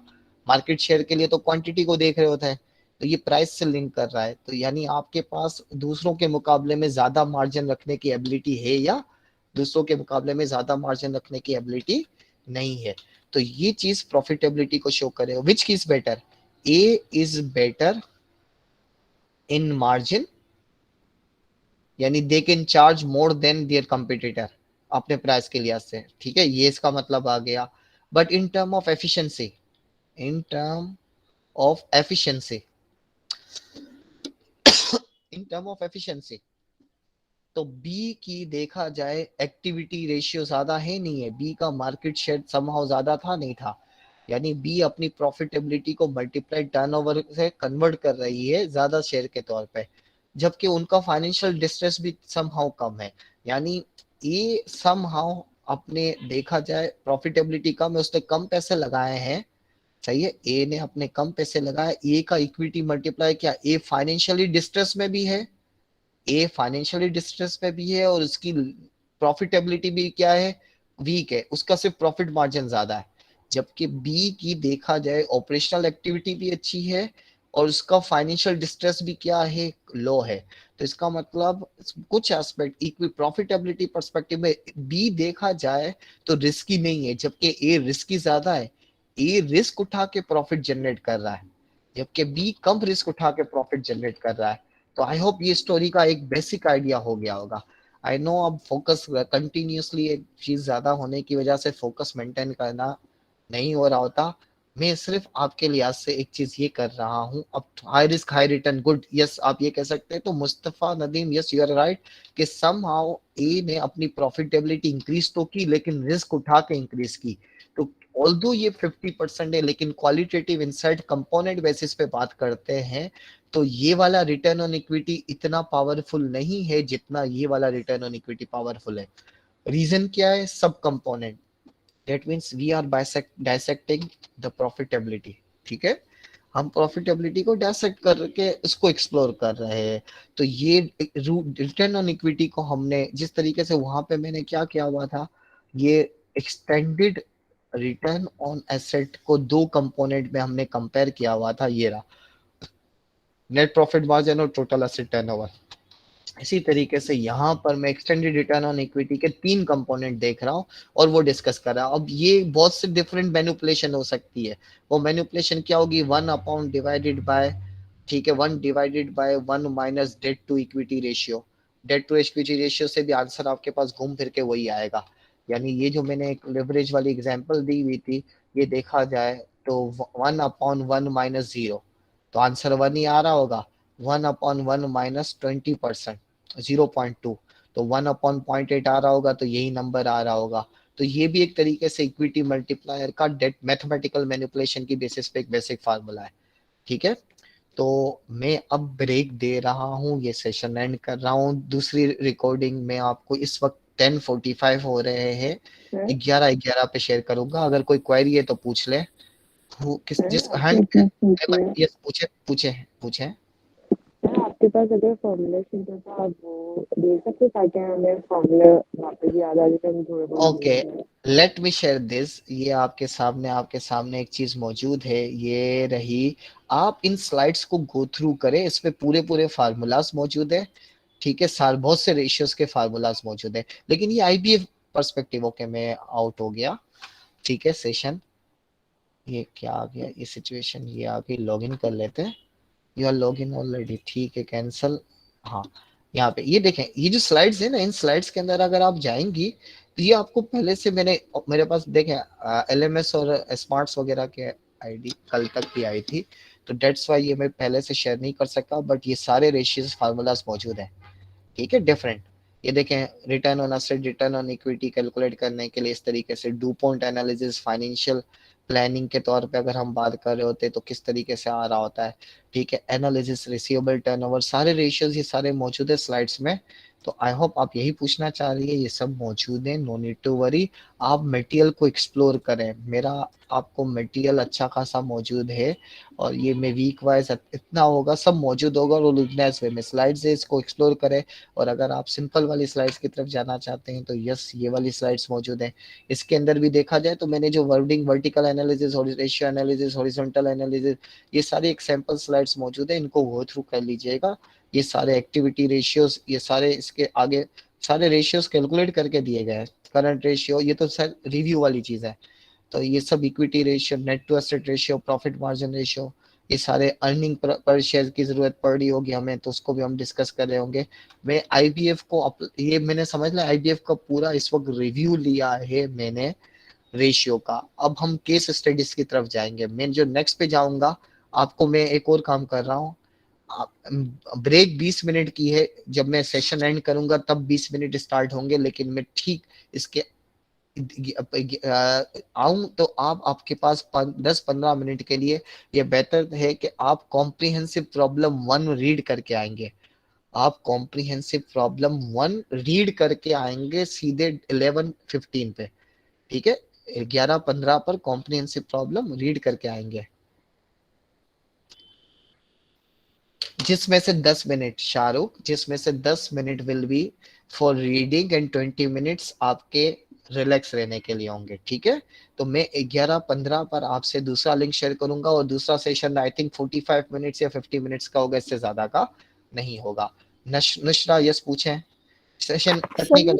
ये फाइनेंशियल लेवरेज का आप एक वन वर्ड में कोई डेफिनेशन बता सकते हैं, क्योंकि आप जब वो समझा रहे थे I was writing it and then I lost speed. Okay, तो मैं कहूँगा फाइनेंशियल लेवरेज का मतलब आप समहाउ अपनी इक्विटी को मल्टीप्लाई करना। इसका मतलब ये, मैं इसके लिए चले आपको नंबर से बता देता हूँ कि इसको आप ये रीफ्रेज अगर मैं करके कहूँ कि अपने पैसों से काम ना करना, दूसरों के पैसों से काम करना, इक्विटी को मल्टीप्लाई करना, एक लेवरेज, प्रॉफिटेबिलिटी को मल्टीप्लाई करना। अब ये फाइनेंशियल लेवरेज, इक्विटी मल्टीप्लायर इस सेंस में क्या है, इन नंबर्स को देखें। इसके ओनर की सेल्फ इन्वेस्टमेंट कितनी है, 500,000, उसके एसेट्स कितने हैं, 500। जबकि डी के केस में क्या हो रहा है, उसकी अपनी इन्वेस्टमेंट कितनी है, 100, और असेट्स कितने के 500 के, डेट मींस देखा जाए तो 5 टाइम्स मल्टीपल्स का बेनिफिट ले रहा है, नहीं ले रहा। यानी उसने अपनी प्रॉफिटेबिलिटी को मल्टीप्लाई करने के लिए, रिटर्न ऑन इक्विटी को मल्टीप्लाई करने के लिए एक बेनिफिट लिया है, रिस्कीनेस पिक की है। इस रिस्कीनेस की वजह से उसकी प्रॉफिटेबिलिटी तो बढ़ गई, ठीक है, यानी उसने फाइनेंशियल लिवरेज का एडवांटेज किया। जबकि ये वाली जो चीज थी ना, ये मैं कहूंगा ये बेसिकली ऑपरेटिंग लिवरेज है। ये ऑपरेटिंग लिवरेज का एक कॉन्सेप्ट है कि आप समहाउ अपनी प्रॉफिटेबिलिटी को अपने ऑपरेशन से क्वांटिटी से बढ़ा रहे हैं, और ये ऑपरेटिंग लिवरेज की प्रॉक्सी के तौर पे यूज होती है। जबकि यहाँ पर आप क्या कर रहे हो, लोन लेकर अपनी प्रॉफिटेबिलिटी को, यानी ये अपने ऑपरेशन से तो बेनिफिट नहीं ले रहे, ये अपने डेट कैपिटल स्ट्रक्चर से ले रहे हैं। यानी high debt base capital structure जो रेशियो होता है, हाई डेट, उसकी वजह से आपकी प्रॉफिटेबिलिटी क्या हो जाती है, मल्टीप्लाई हो जाती है। लेकिन खैर मैं इसको अभी जो केस स्टडी इसमें मैं डिस्कस कर रहा हूँ, जो भी थी, ठीक है, मुझे नाम याद नहीं, आई थिंक नुशरा थी, ठीक है, तो मैं उनको डिस्कस रिव्यू कर लूंगा। ये केस स्टडीज के साथ ये चीज वापस आएगी तो इसको डिस्कस कर लेंगे। कॉम्प्रिहेंसिव प्रॉब्लम जो होगा, तो बस आने से पहले कॉम्प्रिहेंसिव प्रॉब्लम पढ़ के आइएगा। तो सेशन एंड कर रहा हूँ मैं, ठीक है, और इसकी रिकॉर्डिंग का लिंक मैं आपको दोपहर तक शेयर कर दूंगा। सर जी बोले, ब्रेक पे चले जाए, वापस आके बात कीजिएगा शुरू में, बोले। सर मेरे पास व्हाट्सएप का लिंक नहीं है, तो आप शेयर कर ये सकते हैं आप इधर? अभी मौजूद तो है, क्यों नहीं मौजूद है भाई यहाँ पर, ये आपके पास, आप क्या आप ब्लैक बोर्ड पे एलएमएस में मौजूद नहीं है? तो मुझे नजर तो नहीं है, आप थोड़ा दिखा दें। अनाउंसमेंट हुई भी है, और व्हाट्सएप का लिंक मैं दे देता हूँ, अनाउंसमेंट में मौजूद है, लेकिन मैं शेयर कर देता हूँ यहीं पर। ओके सर ओके ईमेल का बता देना, आपने ईमेल भी तो की हुई है। ईमेल भी की है भाई, हाँ ईमेल की है भाई, देख लें। Okay okay sir. ठीक है चलें, ओके चलें, सेशन एंड करते हैं सबके लिए। किसी और ने कुछ नहीं पूछना तो अब ब्रेक पे जाएं, और 10:15 पे मुलाकात वापस होगी। रीडिंग करके सर आइएगा, बोले। सर हमें कॉम्प्रिहेंसिव प्रॉब्लम 1 रीड करना है? सिर्फ 1, हाँ यस 1।